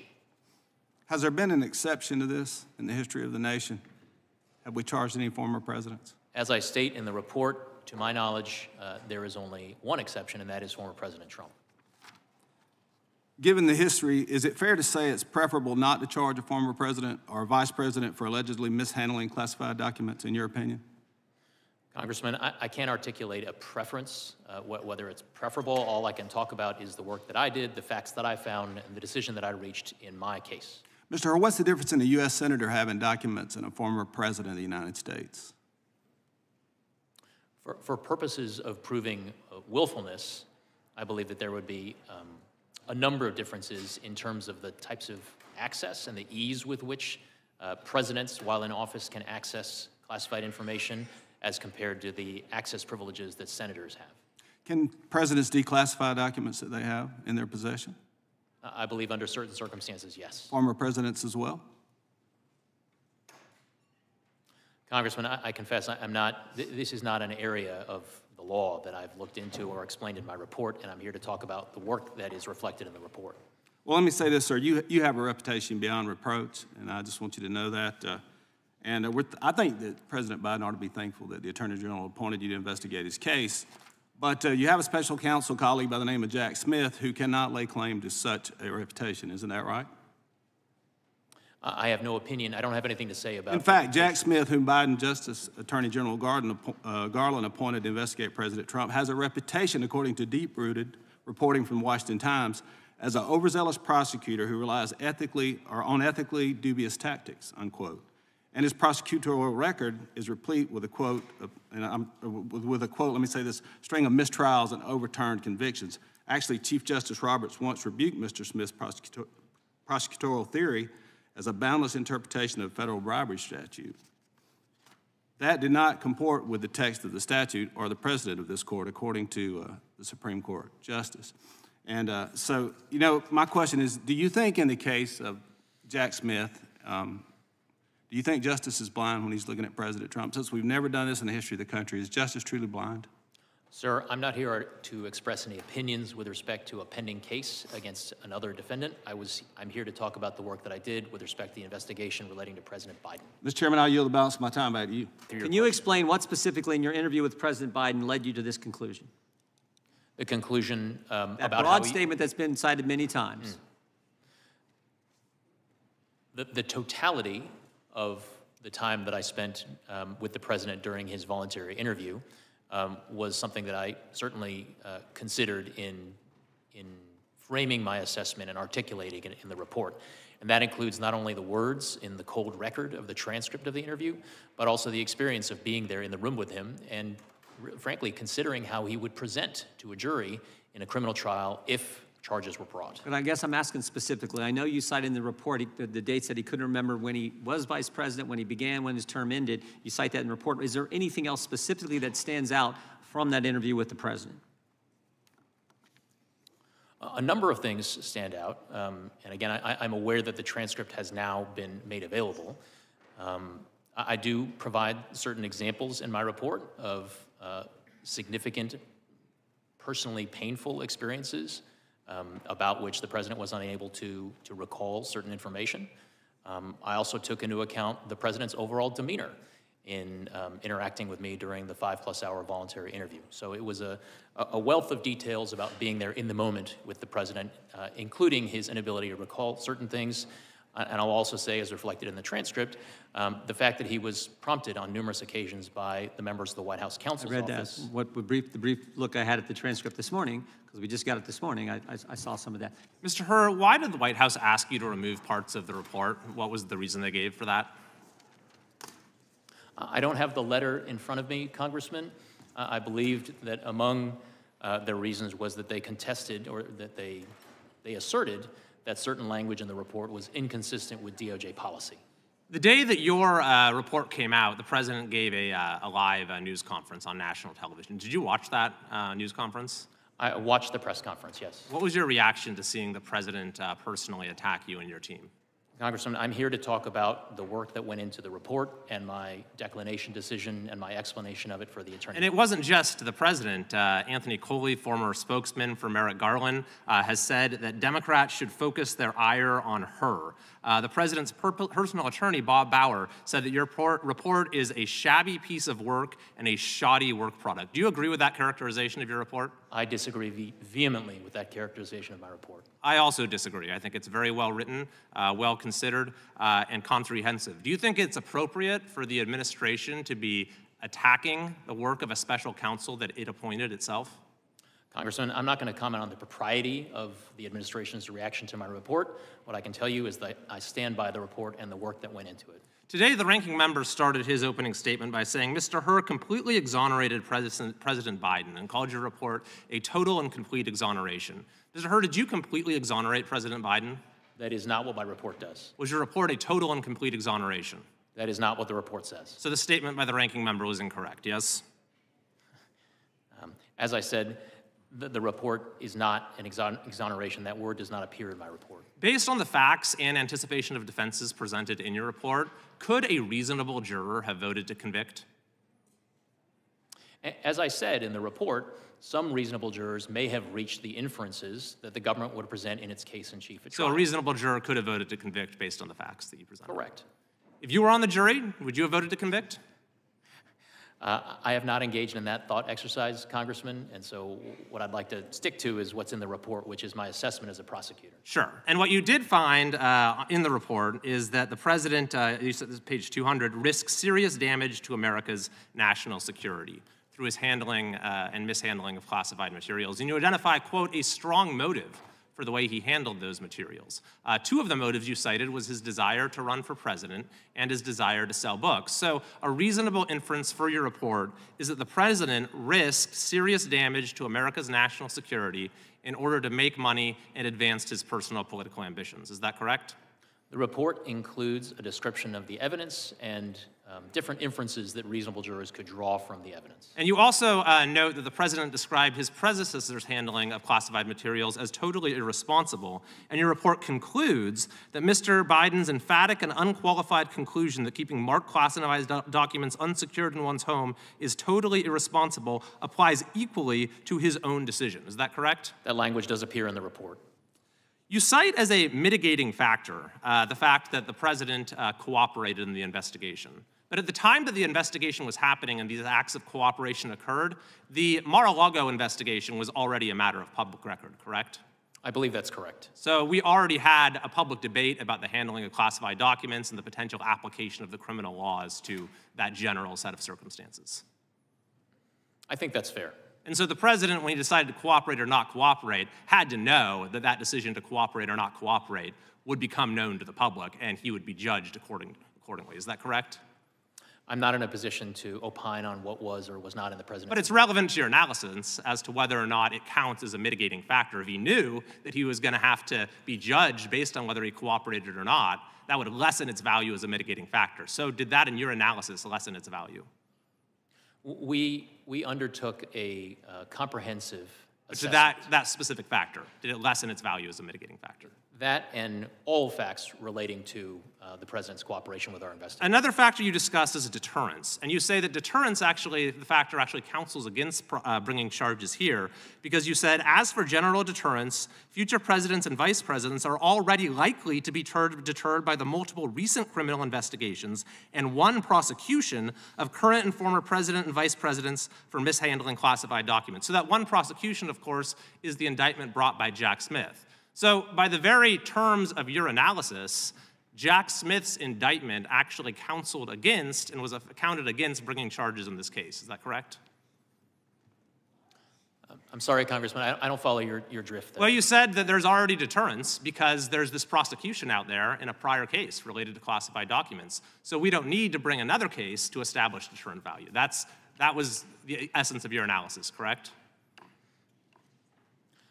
Congressman, what I'll say is that I will stand by the way and the specific words in which I characterize my assessment of deterrence value of a case under the principles of federal prosecution that's on page 254 and 255 of my report.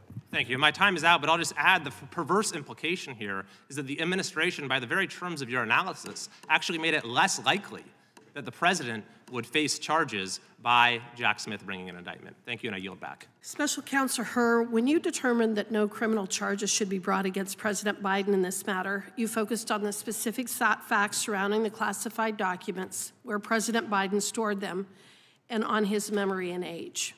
You wrote that President Biden's, quote, memory was significantly limited during his recorded interviews with the ghostwriter in 2017 and during his interview with the Special Counsel's Office in 2023. You also expressed concern that prospective jurors would be persuaded by President Biden's presentation as a sympathetic, well-meaning elderly man with a poor memory. Your assessment, however, was focused on how President Biden would currently present to a jury if he stood trial. Is that correct? That was an element of my explanation to the Attorney General for my decision. It was not the only element. Okay, that wasn't my question, but it was one of the things that we were considering was his current state of mind, his current memory. Correct? One of the things that I considered would be how, if a trial, whenever a trial theoretically were to be held, how President Biden would present himself to the jury if he elected to testify. Okay. You did not compare President Biden's current memory or condition with his memory or condition when he was in the Senate or when he left the vice presidency and took the classified documents subject to your investigation. Is that right? Actually, I believe that's not correct, Congresswoman. One of the things that's in the report is an assessment of the president's memory based on recordings from the 2016-2017 timeframe, recordings of conversations between Mr. Biden and his ghostwriter, and comparing that with the president's memory that he exhibited during our interview of him in October of 2023. So there was a comparison there.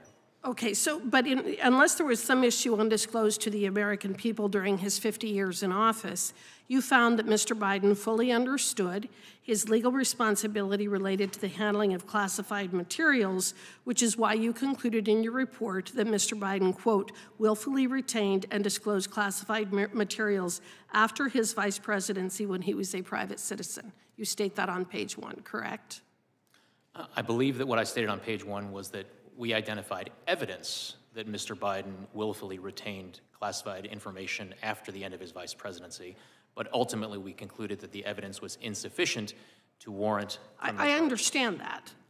Please listen to my question. What I'm getting at is that Mr. Biden fully understood that he could not keep classified information at his home as both a former senator and vice president. Isn't that right? He understood that, correct? My understanding is that based on the evidence, my assessment was that a jury... That isn't what my question was. Please listen to my question. My question was that Mr. Biden understood when he was a senator and vice president that he could not keep classified materials at his home, at his garage, and in other offices. Is that fair? I don't think that's accurate, Congresswoman, because when Mr. Biden was vice president, he was authorized to have classified material in his home. But after he left, he knew that he was not entitled to keep classified information at his home, correct? After he left, there is evidence to suggest that he knew that he could not legally have classified information in his home. However, there is evidence with respect to his notebooks that he believed he was authorized to keep the notebooks at home based on precedent. Based on precedent. You know, I guess the way that I would put it is this. President Biden knew better. He knew that he wasn't entitled to keep these documents from when he was a senator, and he knew he wasn't entitled to keep these documents after he had left the vice presidency. But because he's now suffering from an impaired memory, as you so delicately put it, he got away with it. Is that fair? Congresswoman, what I stated in my report is that there's certainly evidence that some jurors could could infer to suggest that Mr. Biden willfully retained and disclosed national defense information. But in my judgment, the likely outcome of a trial, the probable outcome of a trial, is not a conviction. I have represented a variety of clients over the years in actions against the federal government over, in fact, several decades of time. It's been my experience that the federal government, the DOJ specifically, has essentially unlimited resources to go after and prosecute citizens and will spare absolutely no expense in doing so. It has also been my experience that the DOJ is not only overly aggressive in these cases, but makes it clear that part of the reason for such aggression is to make an example of the poor soul who is the subject of such action. In other words, so that other people will not engage in the same kind of conduct. Mr. Hur, having been a long-term DOJ prosecutor, can you please explain why those people without the last name of Clinton or Biden are typically treated quite differently and seem to be the only ones who are never held accountable for violating the law? Congresswoman, one of the things that I explain in my report is the fact that there are historical precedents with respect to former occupants of the White House and their retention of classified materials after they leave. So I'm asking specifically about Mrs. Clinton and Mrs. Hillary Clinton and Joe Biden. Congresswoman, I don't have any opinion to articulate with respect to the investigation relating to Mrs. Clinton. I yield back. Thank you, Special Counsel Hur, for joining us here today to discuss your investigation regarding President Biden's mishandling of classified documents. This has become an issue of great interest to all Americans and, of course, to all of us here today. As is outlined in your report, despite the discovery of confidential and top-secret records located in the president's personal residence in Delaware, including in his garage, office, and basement, the department declined prosecution, and my colleagues' questions today have focused on the highlights from your report, specifically referring to President Biden's mental capacity, his willful disregard for the law as a private citizen, and how he would be perceived if presented to a jury of his peers.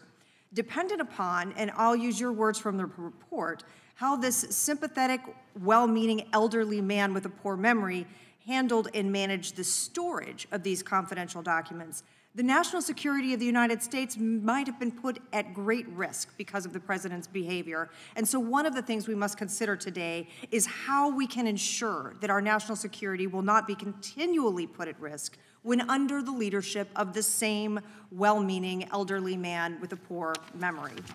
Since the release of the report, to your knowledge, has the Justice Department started to analyze a damage assessment of what may have been disclosed by these documents being mishandled and any ongoing national security risks from the inappropriate storage and retention of the documents?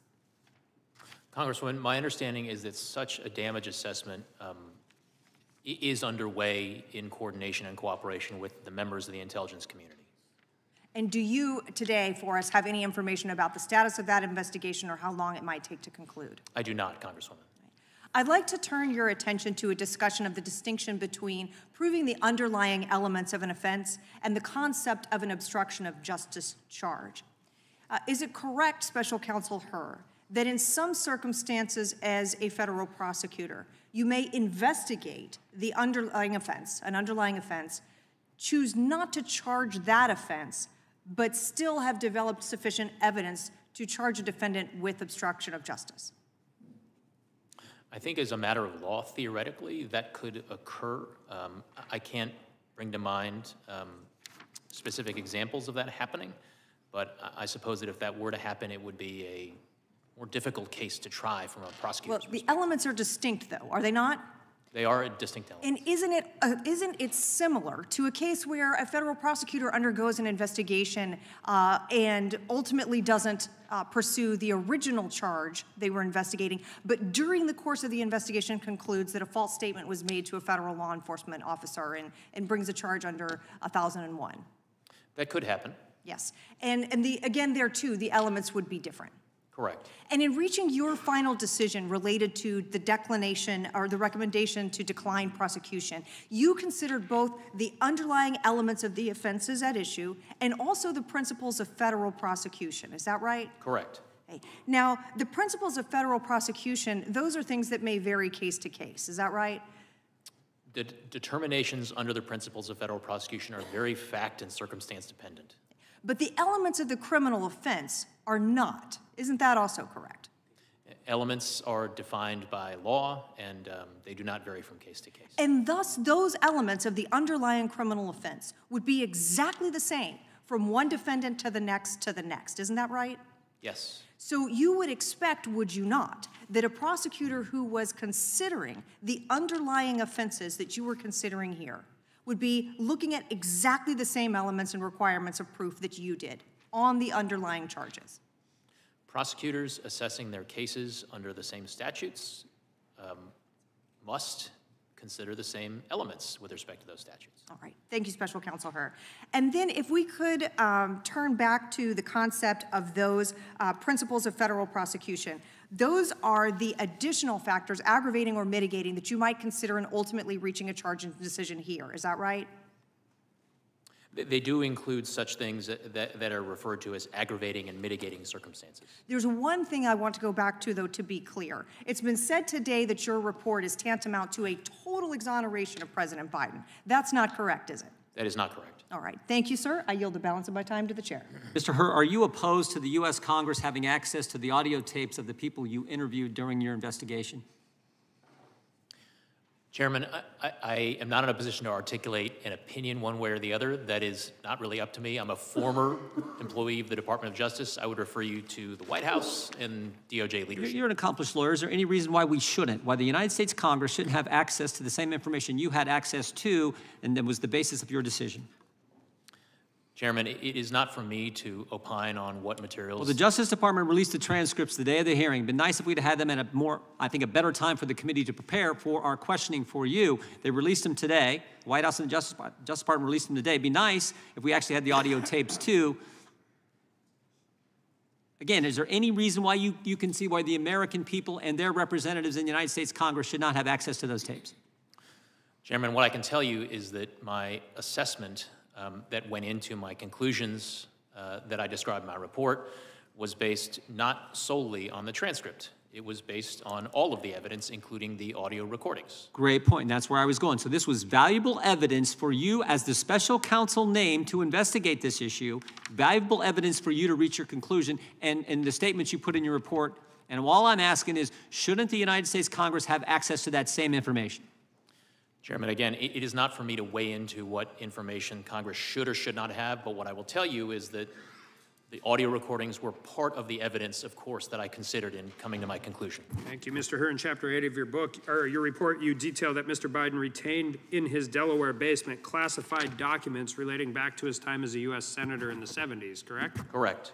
And even more Senate papers dating back to the 70s through 1991 were found in the University of Delaware, Morris Libraries, and in the Biden Senate Papers collection, correct? Correct. And even more Senate papers dating back to the 1970s and 1980s were found in Biden's Delaware garage. I believe yes, that's correct. And quote, Mr. Biden had nearly 50 years experience dealing with classified information, including as a member of the Senate Select Committee on Intelligence, a member and chairman of the Senate Committee on Judiciary, a member and chairman of the Senate Committee on Foreign Relations, and Vice President of the United States. And that he was deeply familiar with the measures taken to safeguard classified information and the reasons for them, correct? That language certainly sounds familiar, Congressman, but if you have a page citation for me, I can confirm. And as Vice President, is it correct that in 2011, Mr. Biden received advice from his staff about the need to secure classified information in the form of notes? Correct. Including his first counsel, Cynthia Hogan? Correct. And he was advised in writing in 2011 by Hogan that classified notes must be maintained in secure safes and stored in secure facility? Correct. His second counsel, John McGail, also advised Biden that all of Mr. Biden's records, including his notes, would be sent to the National Archives, and Biden understood and accepted that, correct? That's correct, with the exception that Mr. McGrail was Vice President Biden's final counsel, not his second one. All right. And on his way out, Mr. Biden was also appraised of his obligations by the National Archives staff twice more that his classified notes should be secured in a SCIF. That particular fact is not immediately coming to mind, Congressman, but if you have a page citation, I can confirm it for you. Well, did Mr. Biden have 30 years' experience handling this information? He received advice from at least two separate counsels, the National Archives staff. He has demonstrated enough knowledge of the law to attack President Trump in public over the same exact issue in detail. This is where I get into this. I just have a problem with this. In your report and this testimony, a reasonable person would conclude that Mr. Biden knowingly retained national defense information and failed to deliver it to an appropriate government official, and that he knew his conduct was unlawful. And I think that's where we end up here, and that's what the point is. Over the last 3 election cycles, there's only been 3 people who have ran for president: Hillary Clinton, Joe Biden, Donald Trump. All 3 of them have been accused of mishandling classified documents. Only one of them has been prosecuted. And that's what the American people see. That's what we see. We had Hillary Clinton, who ran a program called Bleach It on her server. They used hammers to destroy evidence. Joe Biden has a 50-year history of misplacing classified documents in numerous different places. All of these cases have the same underlying elements of the crime, the same fact patterns, and yet we only see one person being prosecuted. And with that, I yield back to the gentleman from Kentucky. Special Counsel Hur, thank you for a number of things. First, thank you for agreeing to testify today. Second, thank you also for sharing your family's story at the beginning of your testimony. It is an extraordinary story of them coming to America. Third, let me also thank you for your in-depth investigation and your detailed report, and generally for your service as special counsel. It's not something that I think many people would look for, and certainly comes with a lot of burden. So thank you for your work. In your opening statement, you described your investigation as, quote, thorough and independent, and I agree with that. One where you attempted to give, quote, rigorous and detailed analysis. I also agree with that. And one where you say you, quote, must show your work, which we very much appreciate today. We don't normally see that. Did I recall your opening statement correctly as it relates to those quotes? Yes, sir, you do. In fact, as part of your investigation, you interviewed about 150 different witnesses. You looked at millions of different documents because you wanted to do a thorough investigation. Isn't that true? Correct. And you did this because you took your investigation extremely seriously and you wanted to reach accurate conclusions, correct? Very much. Then let's review some of your specific findings regarding the issues pertaining to competency and mental capacity of President Biden. Because as you say, this is very important to whether or not there was criminal willful intent. As you can see, I've set forth a number of different quotes up here on this board that I've prepared, some of which I'll read to you. Page 5, you say Mr. Biden's, quote, Mr. Biden's memory was significantly limited. Then again on page 6, you say Mr. Biden would likely present himself to a jury as a sympathetic, well-meaning, elderly man with a poor memory. Then on page 207, you say Mr. Biden's memory also appeared to have significant limitations. And then again on page 208, he did not remember when he was vice president, and he did not remember even within several years when his son Beau died.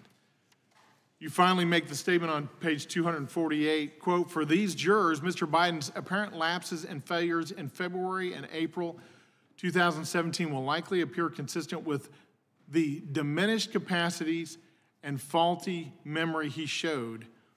Those were astounding conclusions to me, and as I look through those quotes, I have to say I hearken back to my time before Congress. I was a judge, and one of the things that I oversaw was guardianships. And frankly, when I read your conclusions, red flags began to go up in my mind because I oversaw hundreds of guardianships back in Texas. And as I saw your conclusions, I began to wonder, what does the D.C. statute say about guardianships, and how do you define an incapacitated individual in Washington, D.C.? And I want to show you this statute because I presume, are you familiar with the statute at all?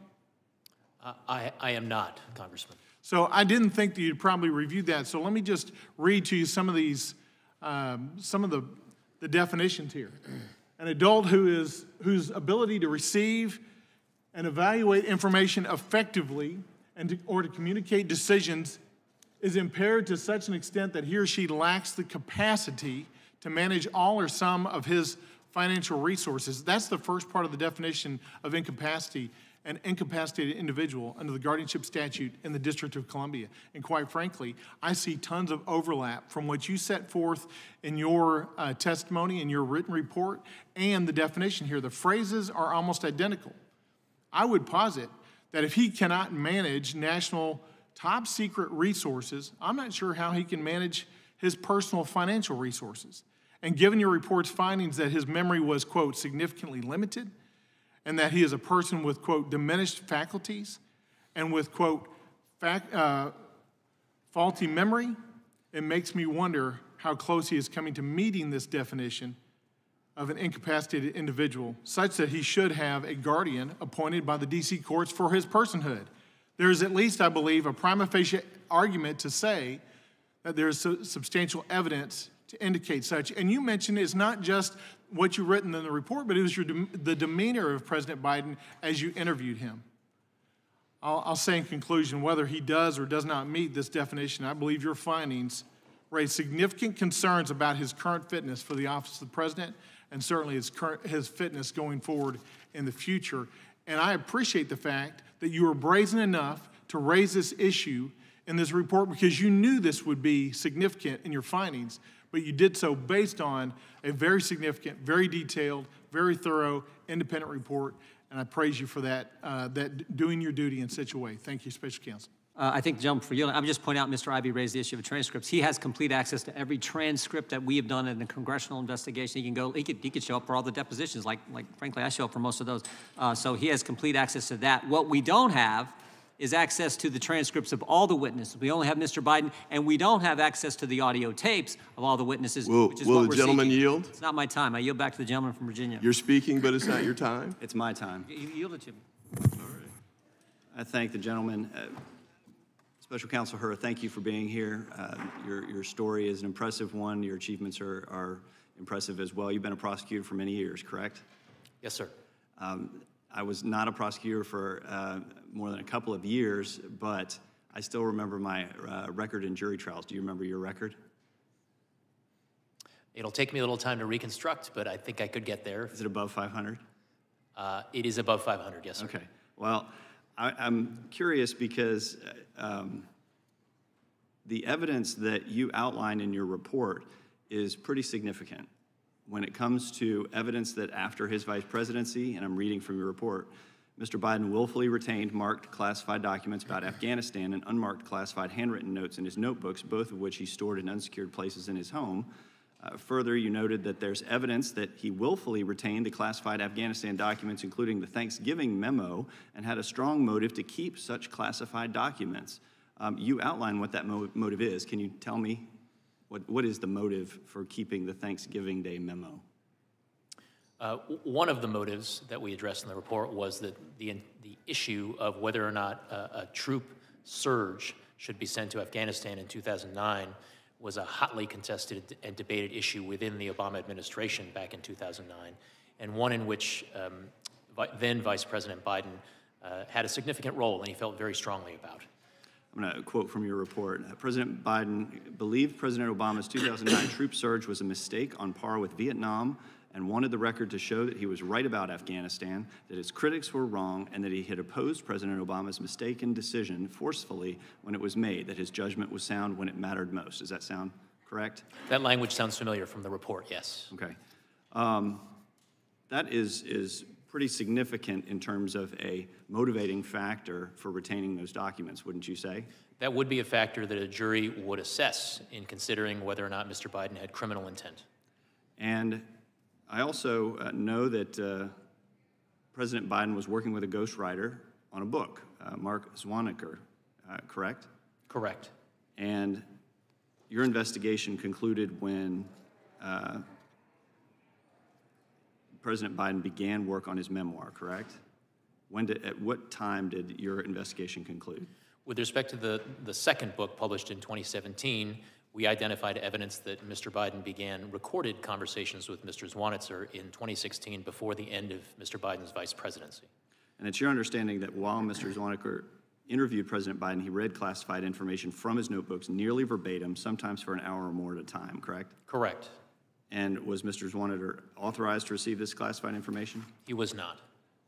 And in fact, in their February 16th meeting, which has been alluded to earlier, isn't it true that President Biden read aloud and nearly verbatim classified information regarding the actions and views of U.S. military leaders and the CIA director relating to the foreign country and a foreign terrorist organization?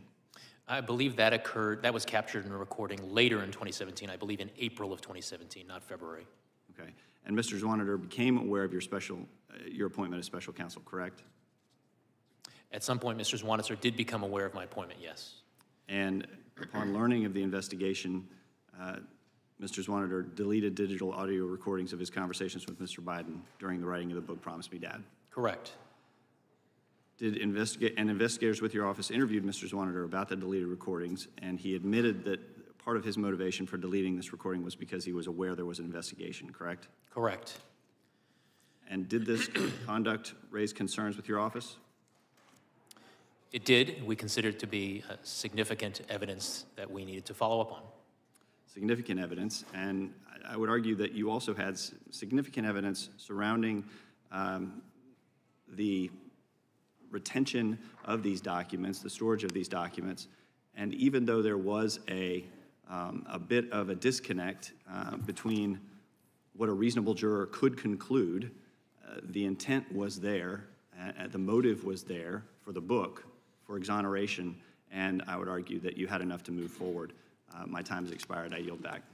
Mr. Hur, why did the White House lawyers go look in the first place? My understanding is they went to the Penn Biden Center. Why'd they go look in the first place? Look for classified, mishandling of classified, look for classified documents. Why'd they do it? What we identified through our investigation was that at a certain date, members of the president's staff went to the Penn Biden Center in order to get a better handle on what the information, what kinds of evidence and what kinds of materials were at the Penn Biden Center. Were they specifically looking for potential documents that were classified, or was it a broader initial look? My understanding is that it was a broader initial look, and I'm looking at Chapter 14, page 257 of my report about a visit in March 2021 to the Penn Biden Center. Okay. In March? In March of 2021. And was this after the Justice Department began their investigation into President Trump? I confess I don't have the date of the beginning of the investigation into President Trump at hand, Chairman. I believe it was the same month. I believe it was after, so I was just curious of that. Now, one other thing I think is important for folks to understand is President Biden had this information everywhere. I mean, you said they initially went to the Penn Biden Center. Which location was it at? Do you remember when they initially did their look? Was it at the transition office? Was it at the temporary Penn Biden Center in Chinatown? Or was that at its current location where the Penn Biden Center currently sits here in, final location, I guess, in D.C.? You remember? I believe the visit that I referenced in March 2021 that's described on page 257 was to the Penn Biden Center's permanent and current location. Permanent and current. So there were three places, those three places classified information was at. Is that fair to say? That's correct. The initial transition office, immediately after the end of the vice presidency, the Penn Biden Center's temporary office, and then the Penn Biden Center's permanent office. Okay. So those, and then you had the University of Delaware Library, the University of Delaware Biden Center, right? So that's 5 total. And then you had multiple places in his home. Correct. The garage, the den, the office upstairs, and the office downstairs. Correct. So what is that? That's like 9 different places. I've lost count, sir, but that sounds right. It's everywhere. And it was documents over a 50-year time frame. And then by comparison, because the Democrats want to keep comparing to President Trump's classified document right at his home with Secret Service protection. I don't know that they're anywhere else, were they? I'm not aware of other locations, President. Yeah. I think that's an important distinction. I would yield back to the gentleman for South Carolina. Appreciate him yielding. Thank you, Chairman. Briefly, I know we've got 2 minutes left, but Mr. Hur, how would you define willful? With respect to the intent of willfulness, what a jury has to conclude is that someone knew that their conduct was illegal when they engaged in that conduct. Right, it's intentional, right? It's not by accident. It's not accidental or involuntary. Correct. Okay, so here's where I disagree with your portion of the report on willful is that you have a gentleman who served 36 years in the Senate. I've only been here a year, but I understand the importance of handling classified information. He served 8 years as vice president. In 2010, it came to the attention of the vice president's staff that classified briefing books had not been returned. Even if they were returned, some of the content was missing. The same year, the executive secretary raised that nearly 30 of the classified briefing books from the first 6 months of 2010 were missing. In August of that year, then Vice President Biden failed to return top secret, sensitive compartmented information contents of a classified briefing book from a trip that he took to the Hamptons. And to date, you were unable to determine if these documents were ever recovered. Is that correct? Correct. So to me, this wasn't. When does willfulness when does willfulness factor in? Is it now in his diminished mental capacity, or is it then when he was serving as senator and vice president? A jury would be assessing President Biden's mental state and his intent, or whether or not he had willfulness at the time that the conduct was committed. Correct, and I think everyone can kind of plainly see the transgression or the difference between then candidate Biden or Vice President Biden and what is going on now. And so this is where I go to it. As the chairman talked about it in his opening comments, he had 8 million reasons to hold these documents. In fact, he disclosed some of this information to his ghostwriter. And so I think that there could have been willfulness. And I think, I've got 10 seconds left, but look, since 2016, there have been 3 candidates to run for president. All 3 have had allegations of issues surrounding the retention and holding of classified documents. But Mr. Hur, only one of them has been charged, and that's President Trump. And that's why people think and view this as a 2-tiered system of justice. Thank you, sir. First of all, what I've observed in this hearing is that one side thinks you're trying to get President Trump elected, and the other side thinks you're trying to get President Biden elected. I served as a prosecutor for 25 years. I know that you're going to take grief from both sides. You must be doing a great job in your report and during your investigation if you have convinced both sides that you are somewhere in the middle. I commend you for your background. I would have loved to have met Chief Justice Rehnquist.